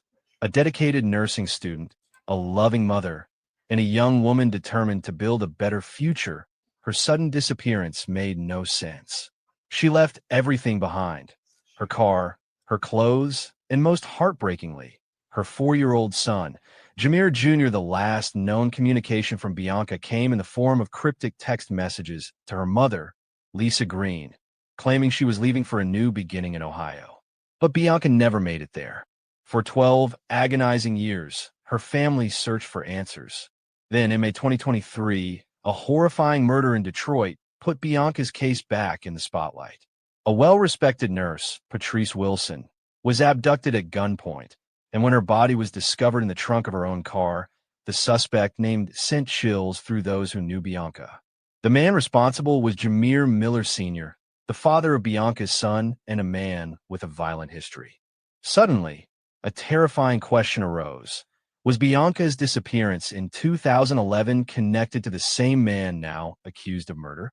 Bianca, affectionately known as BB by those who loved her, was born on March 4th, 1987. The eldest of 3 sisters, she was known for her sweet nature and trusting heart. She was especially devoted to her son, Jameer Jr., balancing the demands of motherhood with her studies in nursing at Wayne County Community College. To make ends meet, she worked long hours at the Earl's Sandwich Shop in the Detroit Metro Airport, often bringing lunch to her mother at work, a simple but meaningful gesture that showcased her caring personality. However, behind her gentle demeanor, Bianca faced mounting struggles. She was pregnant again, a fact she had confided in only a select few, and the stress of school, work, and an on-again, off-again relationship with Jameer Miller Sr. weighed heavily on her. Those close to her believed she was grappling with a difficult decision about her future, one that may have put her in danger. The last confirmed sighting of Bianca was on March 25, 2011, when she visited her mother at work, dressed in her usual uniform. Nothing seemed out of the ordinary. Lisa had no reason to believe it would be the last time she saw her daughter. Later that night, Lisa received a series of unsettling text messages from Bianca's phone. The messages said that she needed to leave and start over, and that she was going to Ohio and would call when she arrived. Something about these messages felt off. The phrasing was unusual, the tone uncharacteristic. Bianca was close with her mother. Why would she leave without a real goodbye? And why would she abandon her son? Then silence. Calls to Bianca's phone went straight to voicemail. Her car sat untouched in the driveway. Her purse, ID, and most of her belongings remained at home. Lisa knew immediately that something was wrong. Her daughter would never just walk away from her life, especially not from Jameer Jr. From the beginning. Authorities treated Bianca's case as a voluntary disappearance. There were no signs of forced entry or foul play, and police assumed she had left on her own. But Lisa refused to accept that explanation. She pushed for answers, but the evidence, or lack thereof, was chilling. Bianca hadn't withdrawn or spent any money from her accounts.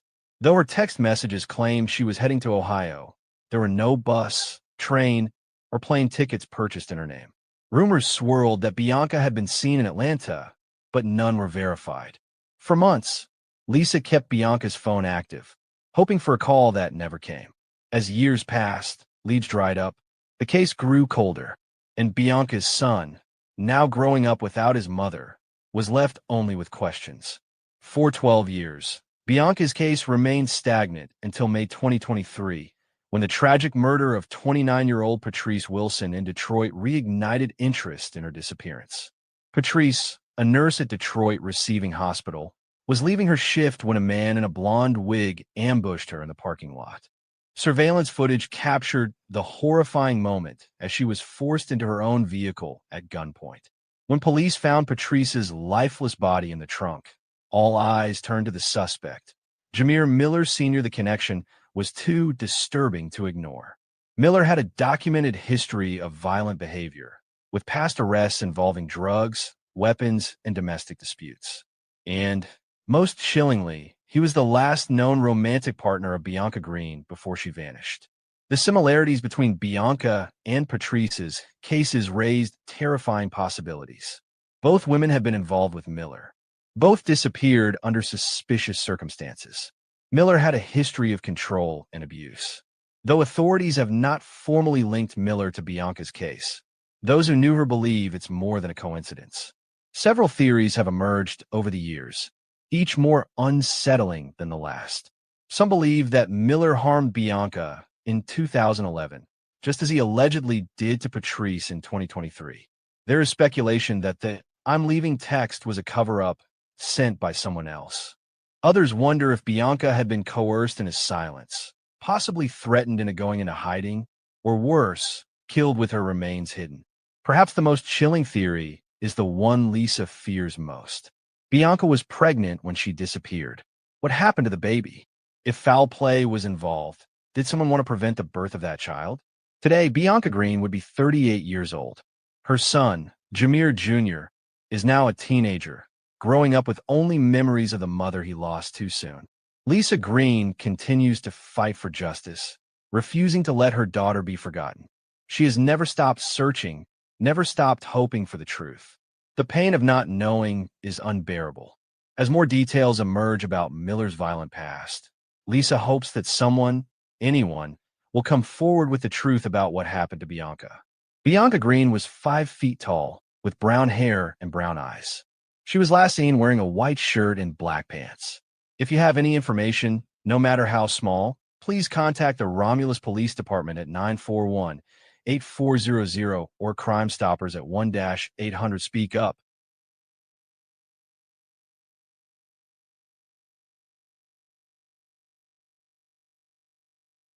On September 3rd, 1983, 16-year-old Joseph Gutierrez and his friend, Christopher Jedra, set out for what should have been a weekend of adventure. Dropped off by Christopher's parents in Sanborn Township, Michigan, the two boys pitched their tent in the South Point area near Alpena, right on the shores of Lake Huron. Their campsite was secluded, nestled in a wooded area approximately 50 feet from shore. It was the perfect spot for two teenage boys looking to experience a taste of independence. But by the following day, their idyllic trip would take a tragic and baffling turn. When Christopher's parents arrived the next day to pick them up, the scene that greeted them was eerily still. The boys were gone. Their tent stood undisturbed, their t-shirts and underwear hanging from its sides as if left out to dry. Their pants lay abandoned on the ground, while inside the tent, their boots and unrolled sleeping bags remained. The most unsettling detail was their dog, still tethered to the tent. Though it had water, its food dish was empty. The boys had brought 3 cans of dog food with them, but had only used one. Something had stopped them from finishing their supplies.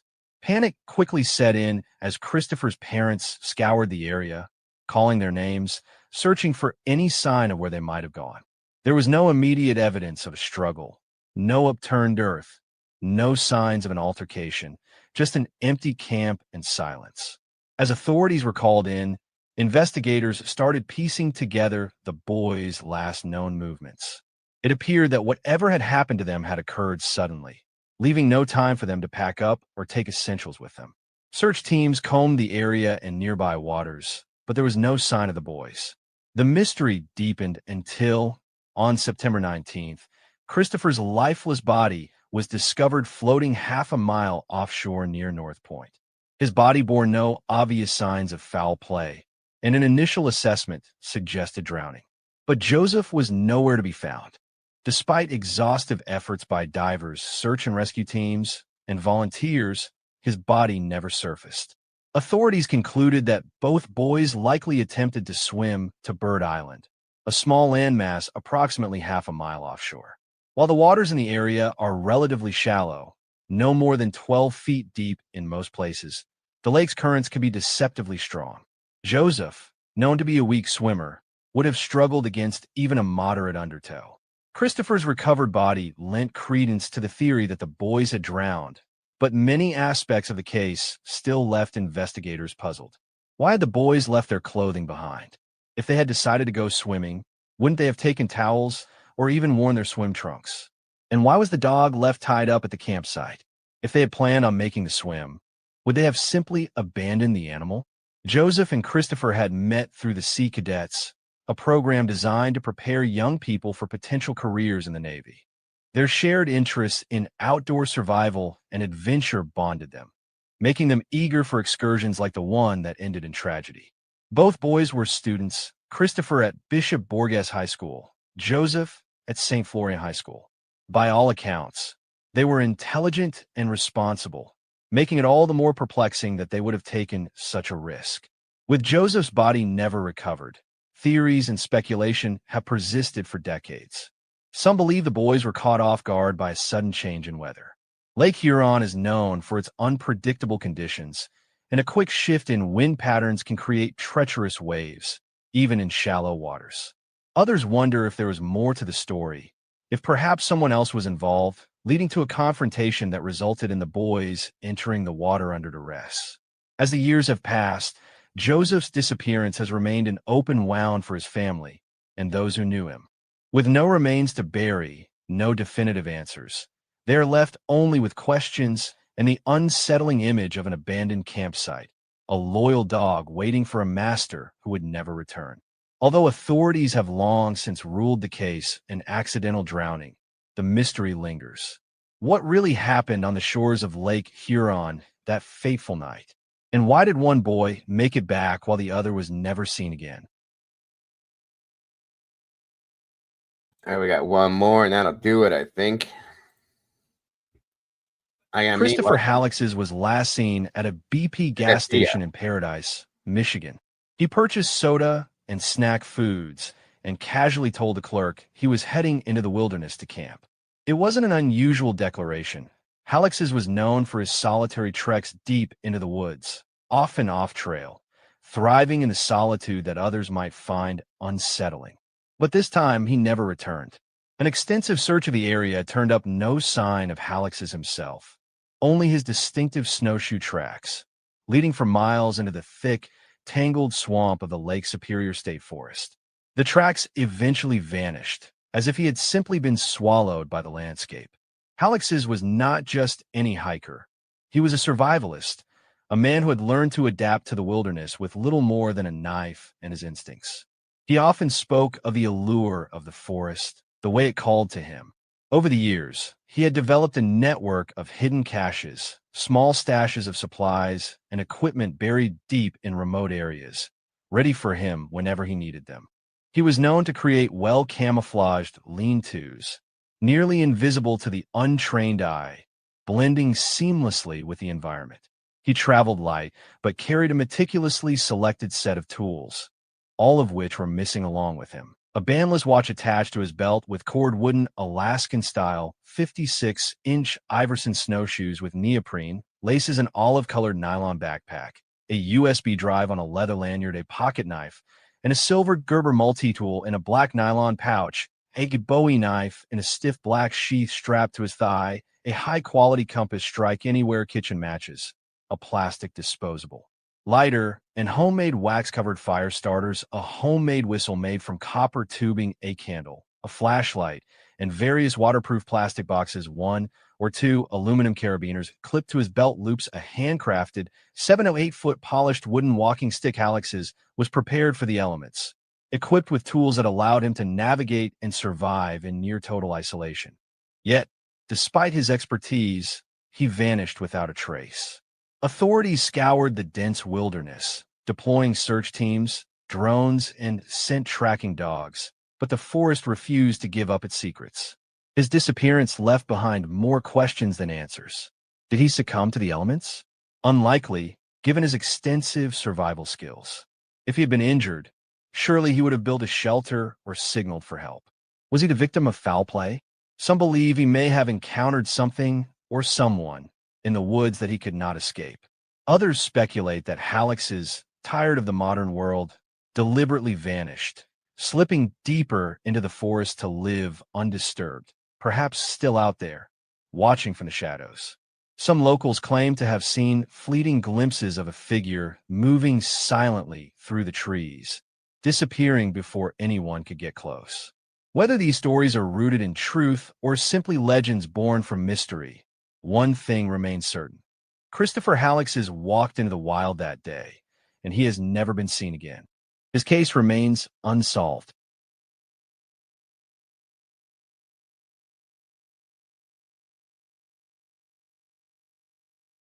On a warm summer morning in 1984, 13-year-old Kelly Harris climbed onto her red bicycle and pedaled away from her family's home in Jackson, Michigan. She never returned. Decades later, a shocking confession would reveal the horrifying truth behind her disappearance. But justice remains elusive. This is the tragic story of Kelly Harris, a young girl whose life was stolen far too soon. Kelly Jean Harris was born on April 29, 1971. She spent most of her childhood in Pasadena, Maryland, living with her father, but during the summer of 1984, she traveled to Jackson, Michigan, to stay with her mother, Carol, and her stepfather, Leonard Hugall. It was meant to be a special summer visit, a chance to reconnect with family and enjoy the freedom of being a young teenager. Kelly was known for her bright, adventurous spirit. She loved riding her bike through the neighborhood, drinking Tang on hot afternoons, and listening to the music of Michael Jackson. Her curiosity and independence made her stand out among her peers, but beneath her youthful energy was a girl already looking ahead to her future.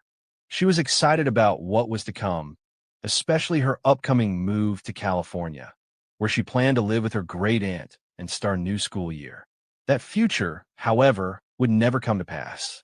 On the morning of August 10th, 1984, Kelly's mother, Carol, left for work early, as she usually did. Before heading out, she reminded Kelly to put her bicycle in the backyard.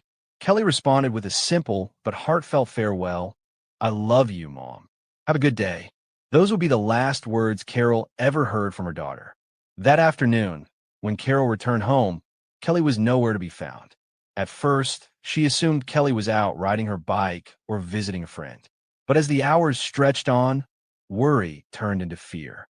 It wasn't long before Kelly's red bicycle was discovered abandoned at the entrance of Ellis Sharp Park, a few miles from home. Witnesses claimed they had seen Kelly purchasing a bus ticket to Detroit, a detail that led police to initially classify her as a runaway. But her family knew better. Kelly had left behind all of her belongings, including clothes, personal items, and even her most cherished things. She had no money, no reason to flee, and most importantly, she had been excited about the future. There was no logical reason for her to disappear on her own. Her mother pleaded with authorities to look deeper, but the runaway theory persisted, delaying crucial investigative efforts that could have uncovered the truth much sooner. As time passed, suspicion began to fall on one person: Kelly's stepfather, Leonard Hugall. From the beginning, something about his behavior seemed off. He showed no visible emotion when reporting Kelly missing. He avoided discussions about the case and acted indifferent to his stepdaughter's fate. But the most troubling detail was his past, a past filled with violent and disturbing crimes. Long before Kelly's disappearance, Hugall had already established a dark and predatory history. In 1969, at just 18 years old, he kidnapped a 12-year-old girl at gunpoint, holding her captive for 4 days before authorities caught him. His crime was so heinous that he was placed in a mental institution. Over the years, he continued to exhibit a pattern of abusive and predatory behavior. Despite this history, he remained free, living a seemingly ordinary life until Kelly vanished. Carol, devastated by her daughter's disappearance, would later confront Hugall directly. Instead of answering her, he fled the house without explanation. That moment solidified her suspicions, but without physical evidence, law enforcement was unable to take action against him. The case went cold, and for more than 2 decades, Kelly's fate remained a mystery. Then, in 2006, everything changed. Hugall, by then serving a 50-year prison sentence in Florida for a brutal 1993 sexual assault, finally broke his silence. He confessed to murdering Kelly. The details he provided were chilling.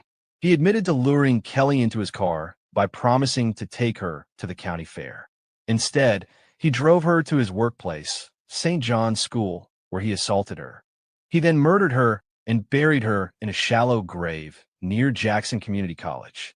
Despite his confession, there was a devastating problem. Kelly's remains were never found. Investigators searched the area where Hugall claimed to have buried her, but after more than 20 years, the landscape had changed. Authorities speculated that animals had likely disturbed and scattered her remains over time, making recovery nearly impossible. One would think that Hugall's confession would lead to swift justice. However, due to legal technicalities, he could not be prosecuted for Kelly's murder until he completed his Florida sentence, a sentence not scheduled to end until 2033. By then, Hugall will be over 90 years old.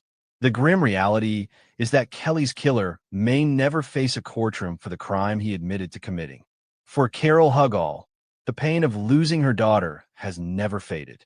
She never stopped searching for answers, never stopped hoping for justice. On the 25th anniversary of Kelly's disappearance, she visited a memorial in Jackson, dressed in purple, Kelly's favorite color. As she stood there, she reflected on the life her daughter never got to live. If she had lived, she would have been a doctor, Carol said in an interview. she would have had children of her own. The heartbreak of what was lost lingers, an open wound that time has not healed. Kelly's case remains open. Authorities continue to urge anyone with information, no matter how small, to come forward. The Jackson Police Department tip line can be reached at 768-8640, and the National Center for Missing and Exploited Children can be contacted at 1-800-THE-LOST. Kelly Harris should be 52 years old today. All right, guys, there's a few cold cases out of Michigan. I like to throw some of them. I'm going to start trying to throw out quick ones because they're fast. It just gives you the basics on it. I thought it was a good thing to start doing possibly, and then we'll get into the deeper versions of it when we go back to the Copy in a Cold Case series. So, moving on. Let me see here. 1 minute here. Where are we at time-wise? Okay.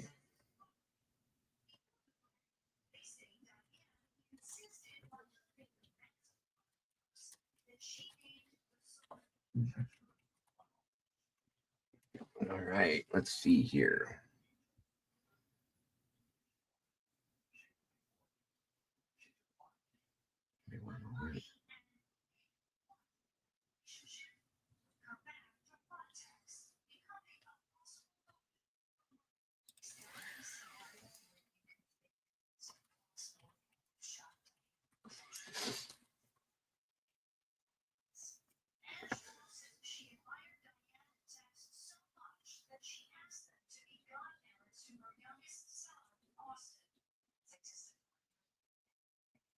Hang on, guys.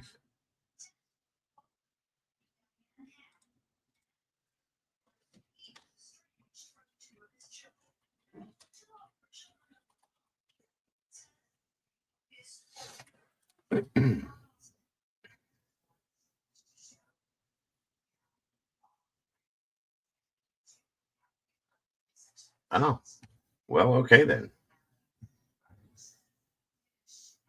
Somebody sent me this. No, wait a minute. I don't think I can run that. Crazy stuff in the news. Let's see here. Hold on.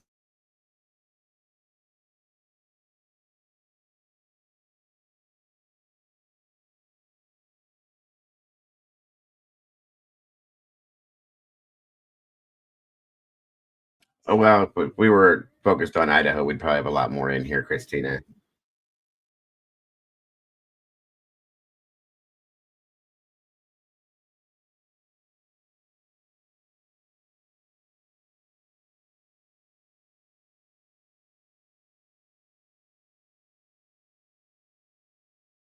Hang on.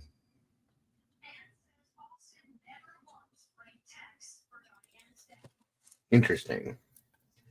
Give me 1 second.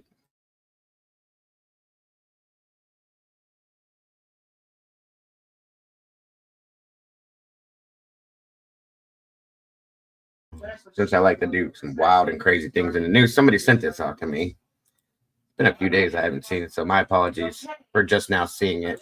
All right. Let's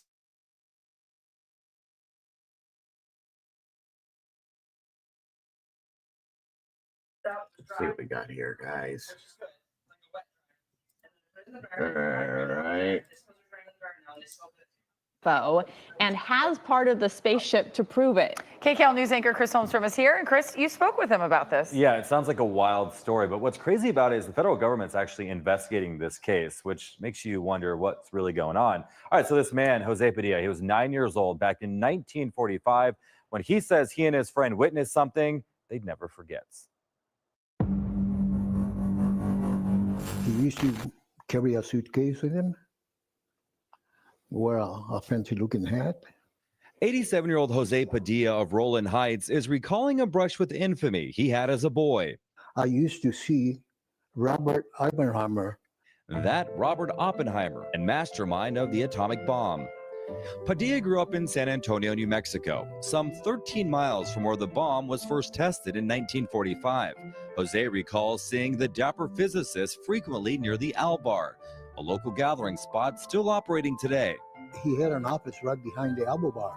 That office, now a shack Jose has visited frequently in recent years to try to make sense of a series of events in the summer of '45, starting with the A-bomb detonation at New Mexico's Trinity site near the White Sands Missile Range. I was drinking my chocolate milk on the kitchen when like a lightning showed up. The glow of a mushroom cloud could be spotted up to 150 miles away. It knocked me to the ground. A month later, Jose and a playmate were riding on his father's ranch and heard another boom. I told my friend, it must be another test from the bomb. And he says, no, it's not a bomb. Look at the smoke coming out of the ground. It appeared to be coming from an avocado-shaped aircraft. This is an artist's rendering. All of a sudden, 3 little, I would say, kids got up of it. They were kind of sashaying and running around in circles. He says they resembled extraterrestrials he's since seen in the movies. They walk like us, but they look like a fire ant standing up. Jose and I recently met up at a favorite spot of his, the Griffith Park Observatory. Did you have any fear of these creatures? No, sir. They had crashed at my father's ranch, and they needed help. Over the following 10 days, Jose says the military cleaned up the wreckage, while he and his friend watched from a nearby ridge. I still hear them pretty good. His buddy, Remy Baca, became a Marine, moved to Washington State, and worked in politics. Jose moved to Roland Heights and quietly raised a family. We had lost each other. The men were interviewed by investigative reporter and UFO researcher Paula Harris in 2012. Harris was investigating a claim by the son of World War II Army pilot William Brophy. The pilot's son told me the last missions of his father was to fly over that area. And he said that when he flew over, that he saw 2 little Indian boys on horseback. Harris believes those 2 boys were Jose and his friend. Though warned to stay away, they returned to their viewing ridge day after day. We were hiding behind cactuses. Jose says when soldiers took a break from cleanup, he and his friends entered the craft. The creatures were gone, but something else caught his eye. There was like a little dial. Jose yanked it out. I took the part and hid it in my garage. Chemical testing in 2015 by Frontier Analysis, based out of Ohio, revealed that the artifact was composed of aluminum mixed with silicon and copper. Now, that's a common metal mix found in engine parts. But the report went on to say that even though the isotopic ratios are terrestrial, an extraterrestrial source for the metals is not ruled out. No one knows what it is. What do you say to people who might think that you're crazy and the story is not true? Well, I've had a lot of people say that. It's actually very common to be called crazy. Jeffrey Kripal is a professor of religion at Houston's Rice University and founder of the campus's Archives of the Impossible. Kripal calls Jose an experiencer. An experiencer is someone to whom something remarkable or extraordinary has happened. It's usually used in a UFO context. Stories like Jose's are far from isolated. There are tens of thousands of these stories. And they go back to biblical times. Ezekiel chapter 1 and the strange animals and the wheels within wheels. And as someone who studies religion, I'm extremely interested. There is a phenomenon. It's very real. It's very powerful. And there seems to be a pattern. Jose's encounter happened 1 month after an atomic blast. There is a very strong connection. While Kripal is moved by stories like Jose's, he acknowledges the lack of physical evidence. Not only was testing on Jose's artifact inconclusive, there are no photos of actual encounters. That doesn't mean they didn't happen. It just means they're not a proper object of scientific inquiry. Paula Harris disagrees. Her book, Trinity, details what she calls compelling evidence, including the exact location. It was a circular spot where nothing would grow. Her co-investigator on the book is Dr. Jacques Vallée. He's a French astronomer who became famous after Steven Spielberg based a character on him in Close Encounters of the Third Kind.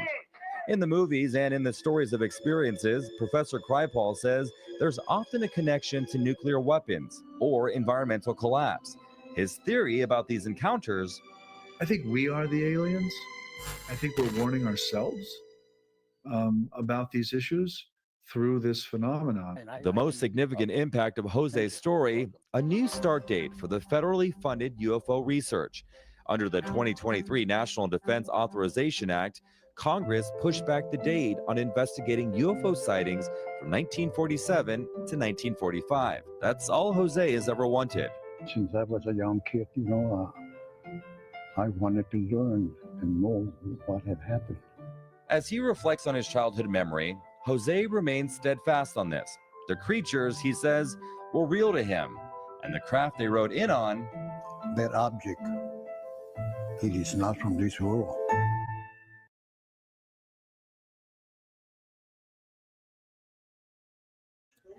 Well, that was interesting. Like I said, another one of our crazy things in the news situation. Gotta love it, guys. Gotta love it. Whether you believe it or you don't believe it, it is definitely interesting either way. So, belief is what it is. You either do or you don't. Just saying. So, let's see. On we go. Everybody. Let's see.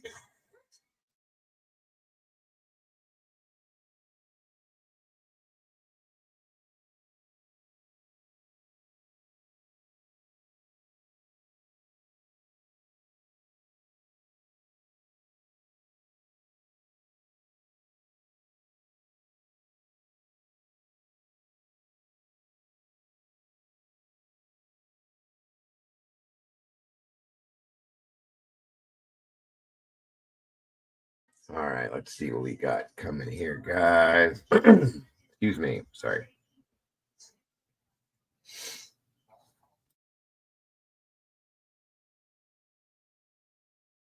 Oh, no.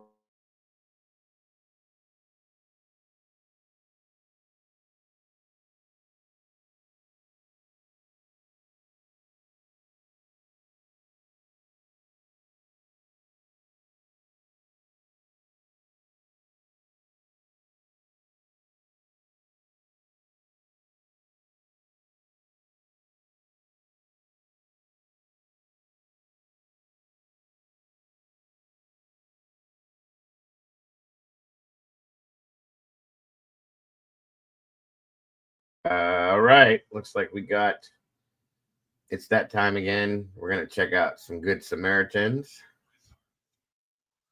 Good people. Good people in the news. Good situations. Great people out there, guys. They do exist, as you've been seeing regularly with me. It's a normal thing now, and I really like sharing these with you guys because I like to promote the positivity and keep that negativity squashed as much as we can because we have so much of it out there. So let's grab some tissues just in case, because you never know. We don't have too many here, but we'll see what happens, and I hope you guys enjoy these. Fast.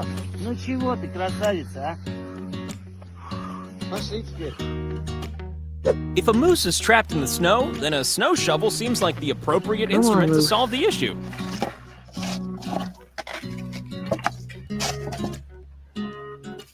Okay, all right, little beat.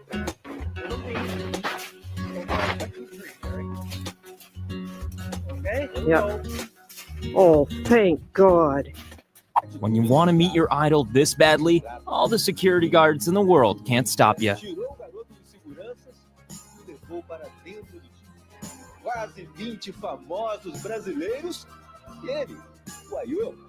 Getting a pair of LeBron James's shoes? For a basketball fan, there's no greater honor.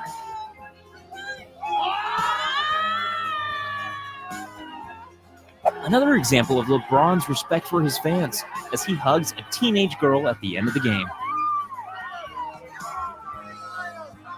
Between the ocean and the land, these two had a very important encounter. when your coach's rescue attempt is just as impressive as your event.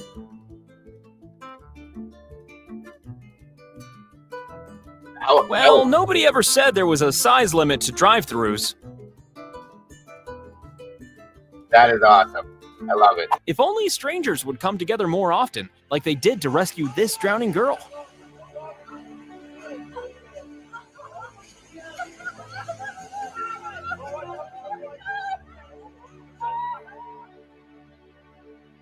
It's those brave lifeboat guys again, this time rescuing a small girl stranded on an inflatable dinghy. Pull up down there. Come on, sweetheart. Come on. All right. Sit there. You're safe now, aren't you? Come on. We'll get you back to your parents, yeah? This poor little pooch was found abandoned on a small fishing shack. But on the other hand, that's how he found his forever home.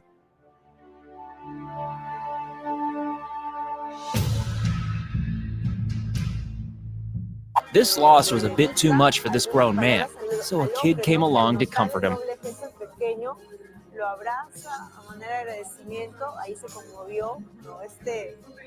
This is the emotional moment in which the entire Jose Amalfitani Stadium jumped to the beat of the Tarantella in the Rain.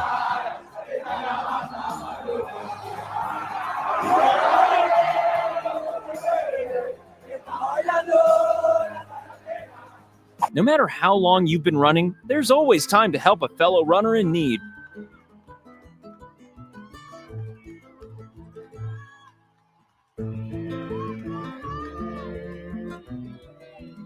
Just keeping my best friend warm.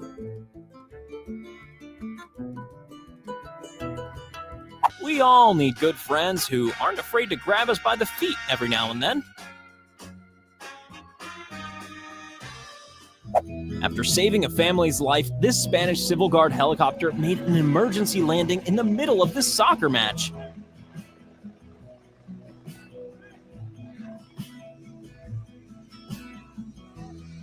When these poor horses got themselves stuck in ice, there was no way they were escaping without a hand from these human heroes.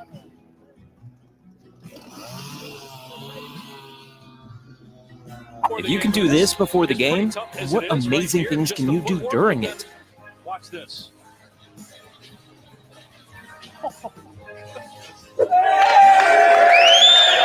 Of all the awards in professional sports, the most precious is a congratulations from your teammates.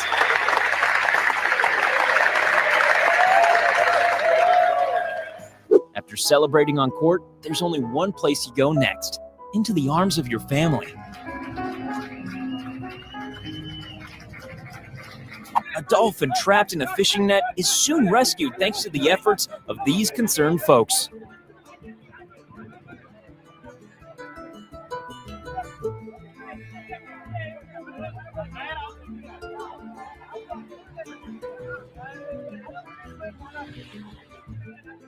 No puppy should ever have to be rescued from a garbage dump, but this one was.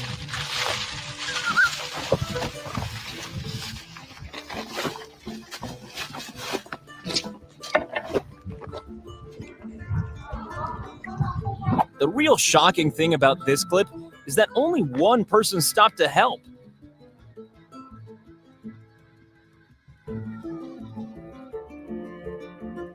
This frozen deer needed the warmth of a human heart to thaw him out. This pregnant woman was bravely rescued from a cyclone only 24 hours before she gave birth. Oh my God, I got one. After a bad storm, these kittens badly needed rescuing, even if they weren't entirely keen on the idea. Got you. Yay! Oh, he's cute. Oh my goodness. Following the greatest performance of his career, Ronaldinho burst into tears, affected by the recent death of the man who raised him during his childhood.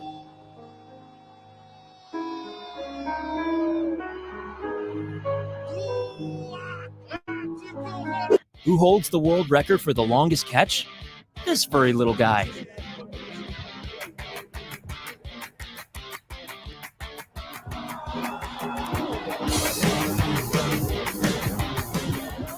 Electric workers relocating a nest to a safer location away from high voltage.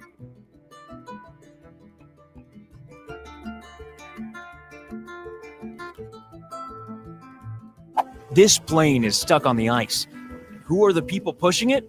The passengers.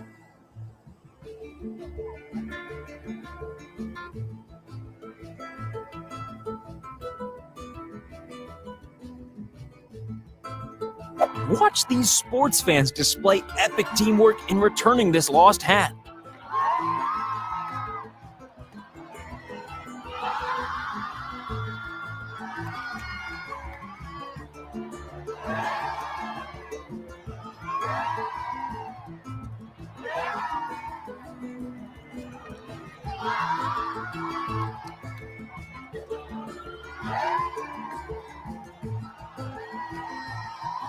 After being saved by these humans, the only way this kangaroo could show his appreciation was with a good firm handshake.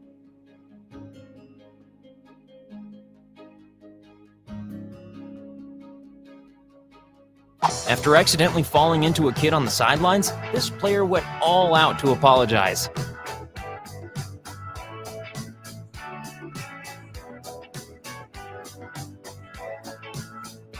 During Kobe Bryant's last appearance, a young fan was lucky enough to get a final pair of signed sneakers. Kobe's going to get autographed shoes. When you've trained and then encountered trouble, a good coach is always there to make things better. The simple act of returning a lost wallet can reaffirm your faith in humanity. I have your wallet. I found it in the road. If you're not home, I'm gonna leave it in between your door. Meeting your hero is always special, but this girl deserves it more than most.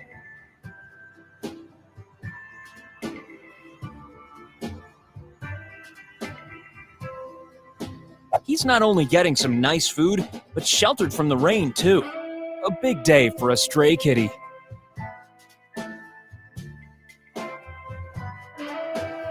Freaked out by an insect? Call the guy with the tennis racket.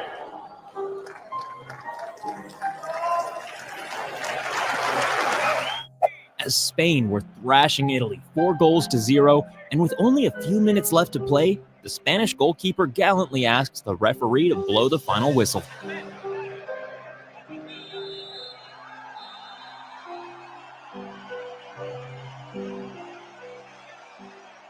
Even in the highly paid world of professional basketball, there's nothing as precious as friendship. This woman found herself stranded at a gas station with her baby while hitchhiking her way home. Luckily, the police were there to assist.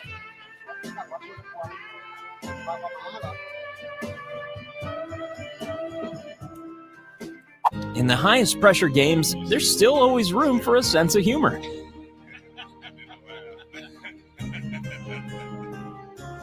There's no better way to create joy than a last-second buzzer beater. Oh, great look at it, too. Off the glass. Look at it. This emotional tribute to the late Spanish soccer player Antonio Puerta took place under his house, prompting his father to go out onto the balcony in this moving scene.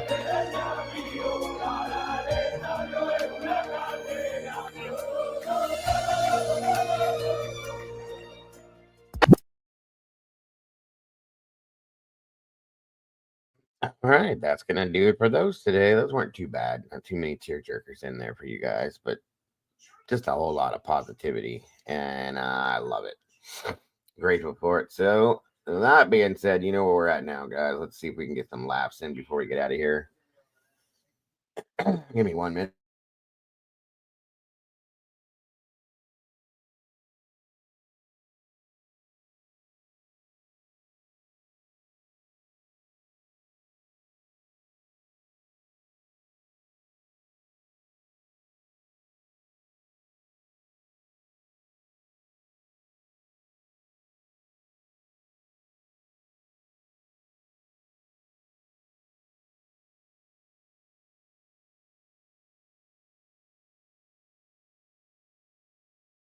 One second here.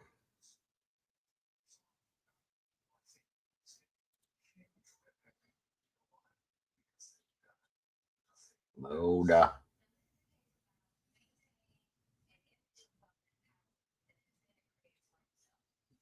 Good Lord.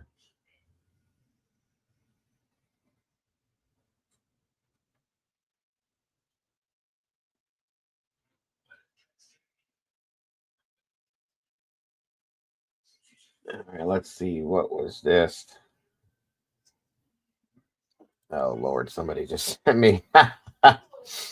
Some of these are interesting, and just so you know, these aren't real news segments, but some of them are kind of funny. Hang on.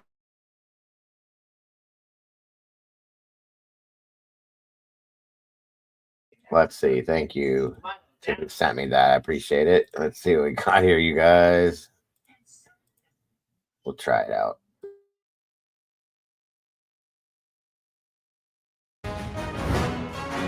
Bold action from the White House on immigration this week as a new executive order is aiming to deter migrants by stationing hundreds of socially awkward men at the southern border. Immigration officials hope the men's generally off-putting demeanor and strained attempts at conversation could curb illegal border crossings by at least 30%. ONN's Everett Fletcher was at the border for the rollout of these painfully introverted freaks and joins us now. Everett, these guys seem really weird.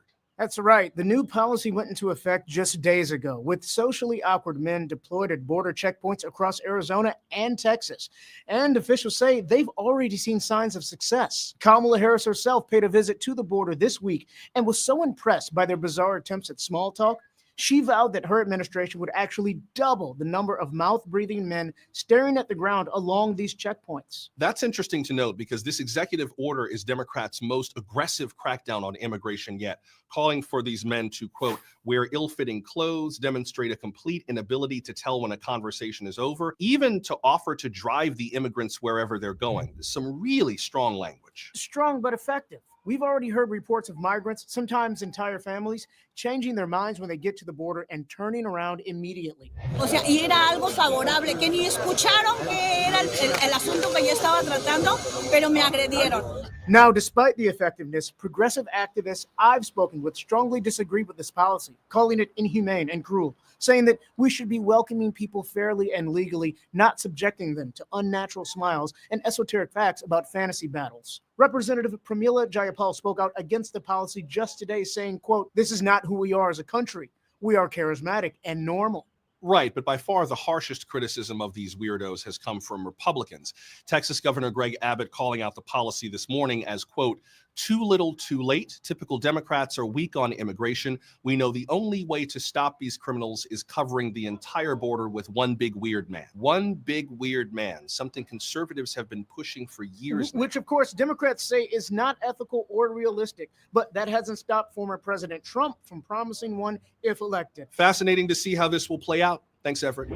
Coming up next, shocking footage of a high-speed chase as police race to flee the scene of another school shooting.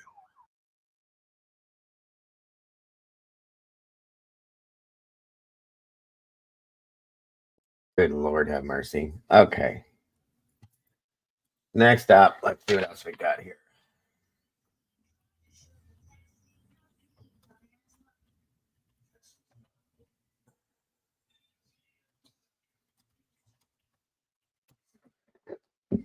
That was quite interesting.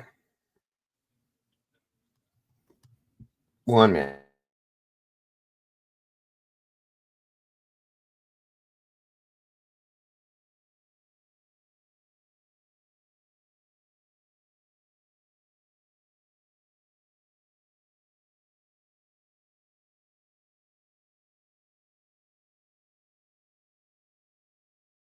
Let's check out some comedy stuff, some funny stuff from the 80s, guys. Let's see what it was like back then. Hang on.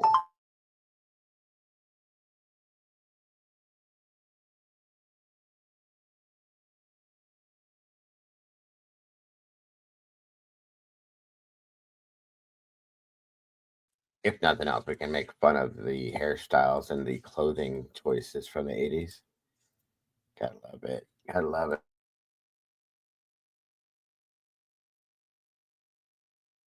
The teacher's first job will not be in the classroom, it'll be in the police station.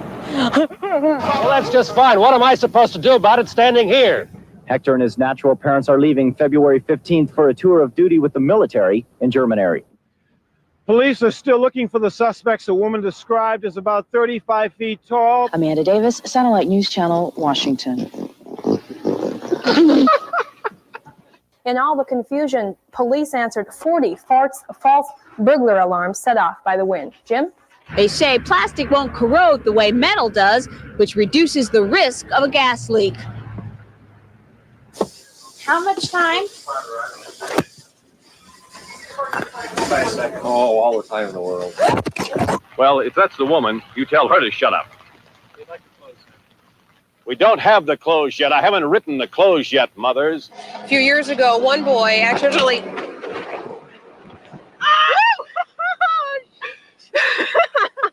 Children Catholic, 40 Channel 3, Eyewitness News. Throw a top out of Washington. Plenty of sinkholes, but they're not. Wait, guys, hold on a minute here. Hey, Tony, Richard. Hurricane Danny. Hurricane Danny. Yeah, a lot of people are saying that along the coast of Texas and Louisiana tonight. Hurricane Danny. Well, Sloan Brown has you can see her in the background. She unfortunately is on crutches tonight, so she is. Sloan Brown fell down. This art is also unusual in that people can't seem to resist touching it. It's cold and wet and surprisingly smooth. I can assure you I won't be watching daytime television. Bill Plant, CBS News, the White House. That's it. No more. Sweetwater police say they welcome some of the panel's recommendations, but money will be a key factor as to whether or not they'll be implemented. But one thing money can't buy is your mama. She's for free, and everybody knows it. And Beckley, the Did he just say what I think he just said? Hang on. For free, and everybody knows it. In Beckley, the temperature is...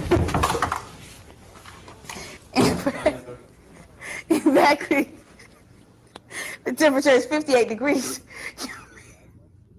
Several agencies are involved in yet another federal probe tonight. Janice Gross report, I apologize. Janet Gross has a report. It's a fringe benefit. This is the whole fringe benefit, so enjoy. Well, this is good. I hope there's more upstairs. It won't be after you get there. You got your mic on? I've got my mic on. Tell me about the weather. Oh, we got a good weekend? We're on the air. We are on the air. Goodness. Emery King is at the White House this morning. Emery, has the White House more or less set the stage to scrap the trip? Hey, how do I know, Connie? Okay. Oh, my God. I'm very sorry, Connie. Good morning.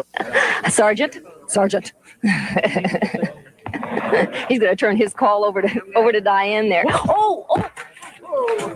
Right here on live television.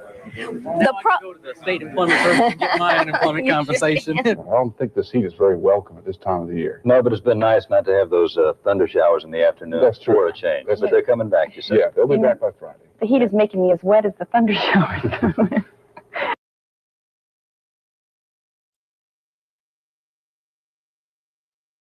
Oops. I think that applies to all of us.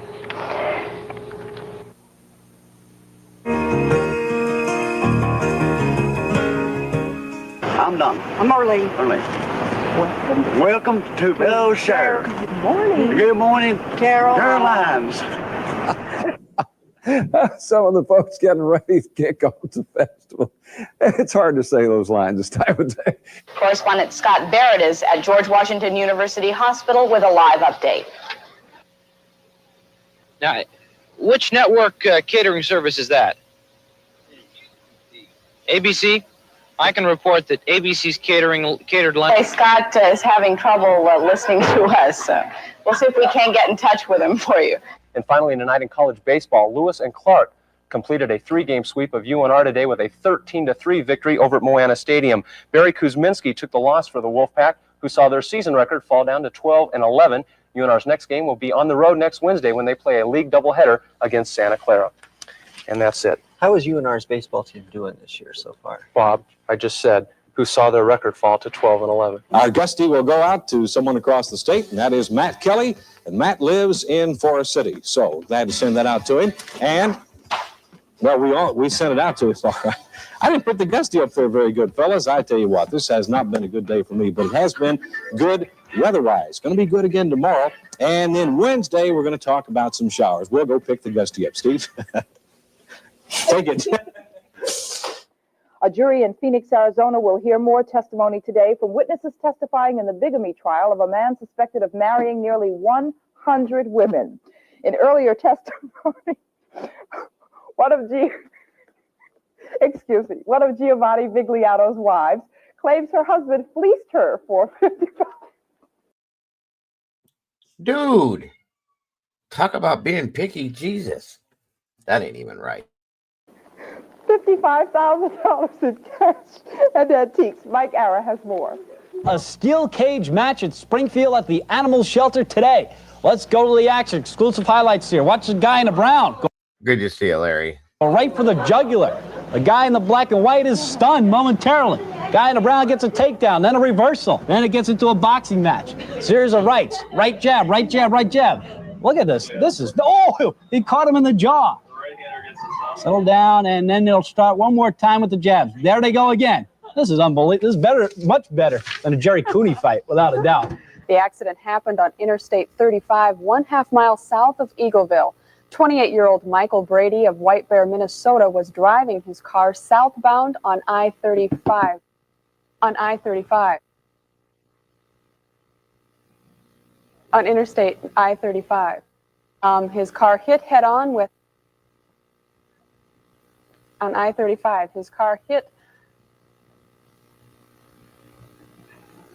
hit southbound, the northbound So what I've gathered so far is it was on I-35. lane of I-35.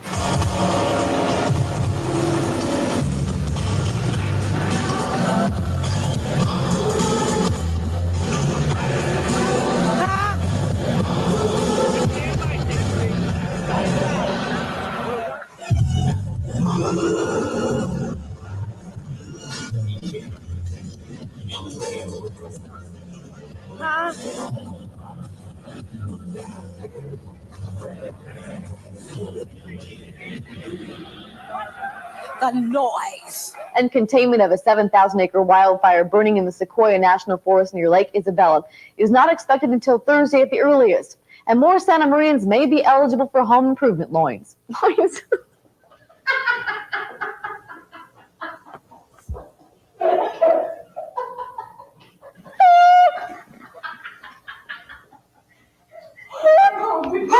said loins, yes.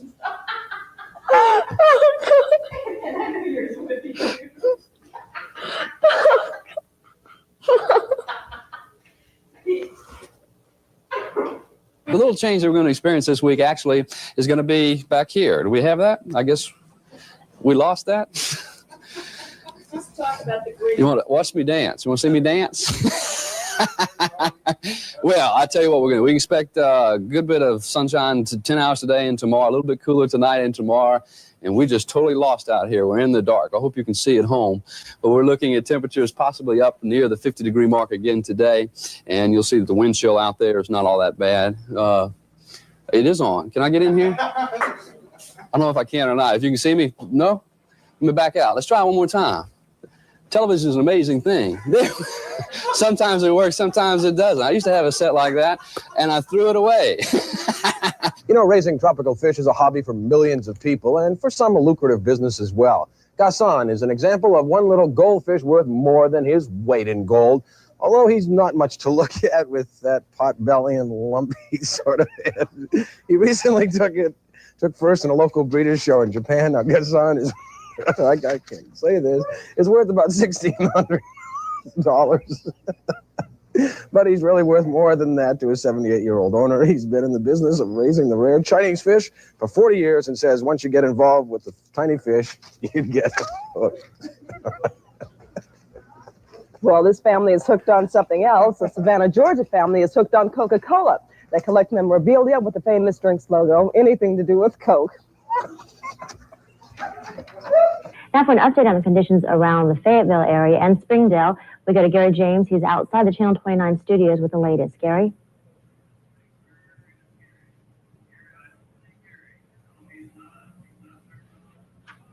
Can we go to Rogers now?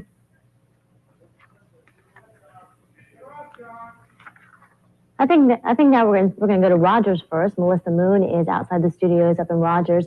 Here now, Melissa joins us with the latest up in Rogers. Melissa?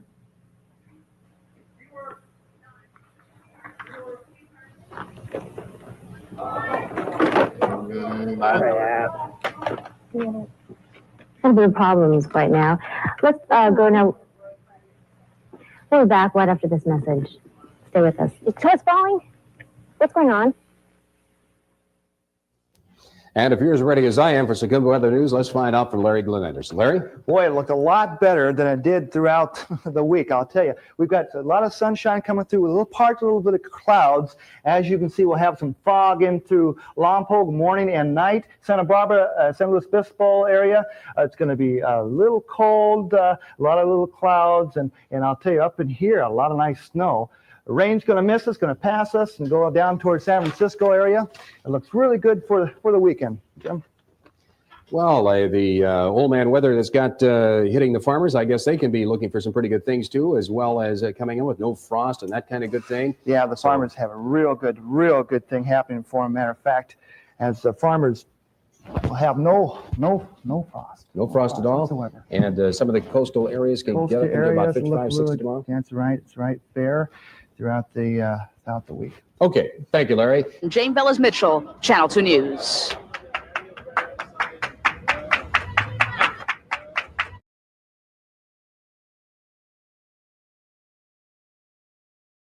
All right, folks, that's going to do it for today for this show. And like I said here, we will be back here shortly with our second show for the day. So probably within the hour, guys. So stay tuned for that. Look for it to pop up, and we will be here going back into looking into the Steve Gonzalez interviews, reviewing things that he said way back to right now per request. And it was a good idea, I thought, just to measure it with what we've heard recently too and see what happens. So guys, thank you so much for joining us today. Thank you to my mods for being amazing.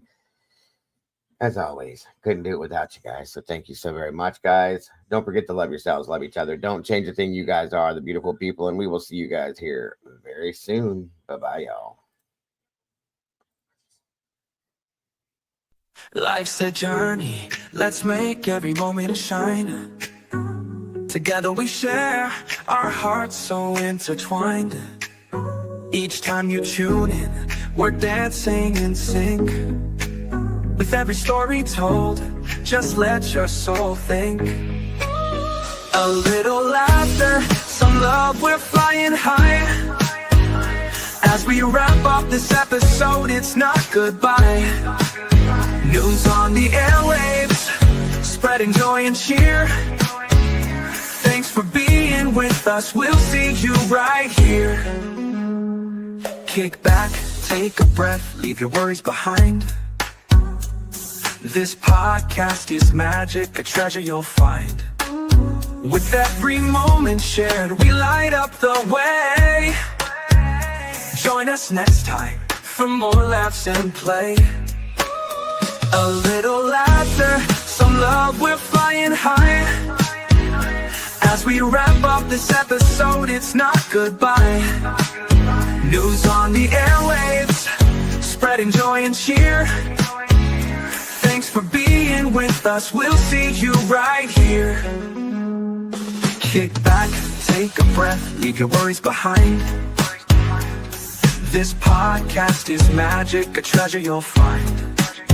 With every moment shared, we light up the way. Join us next time for more laughs and play. So hit that subscribe, keep the vibe alive. We're riding this wave and it's set to thrive. With smiles all around, let's seize the day. In this podcast family, worries drift away. A little laughter, some love, we're flying high. As we wrap up this episode, it's not goodbye. News on the airwaves, spreading joy and cheer. Thanks for being with us, we'll see you right here. So gather round friends, it's time to reflect. In this joyful moment, what's next to connect? Let's cherish the laughter, the joy that we spread. Together we'll thrive until our hearts are fed. See you next time with stories anew. Can't wait to share more with all of you.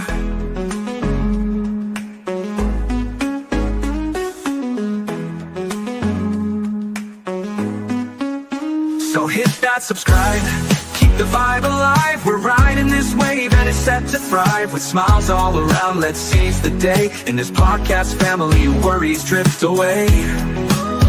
So hit that subscribe, keep the vibe alive. We're riding this wave and it's set to thrive. With smiles all around, let's seize the day. In this podcast family, worries drift away. So gather round friends, it's time to reflect. In this joyful moment, what's next to connect? Let's cherish the laughter, the joy that we spread. Together we'll thrive until our hearts are fed. See you next time with stories anew. Can't wait to share more with all of you. See you next time with stories anew.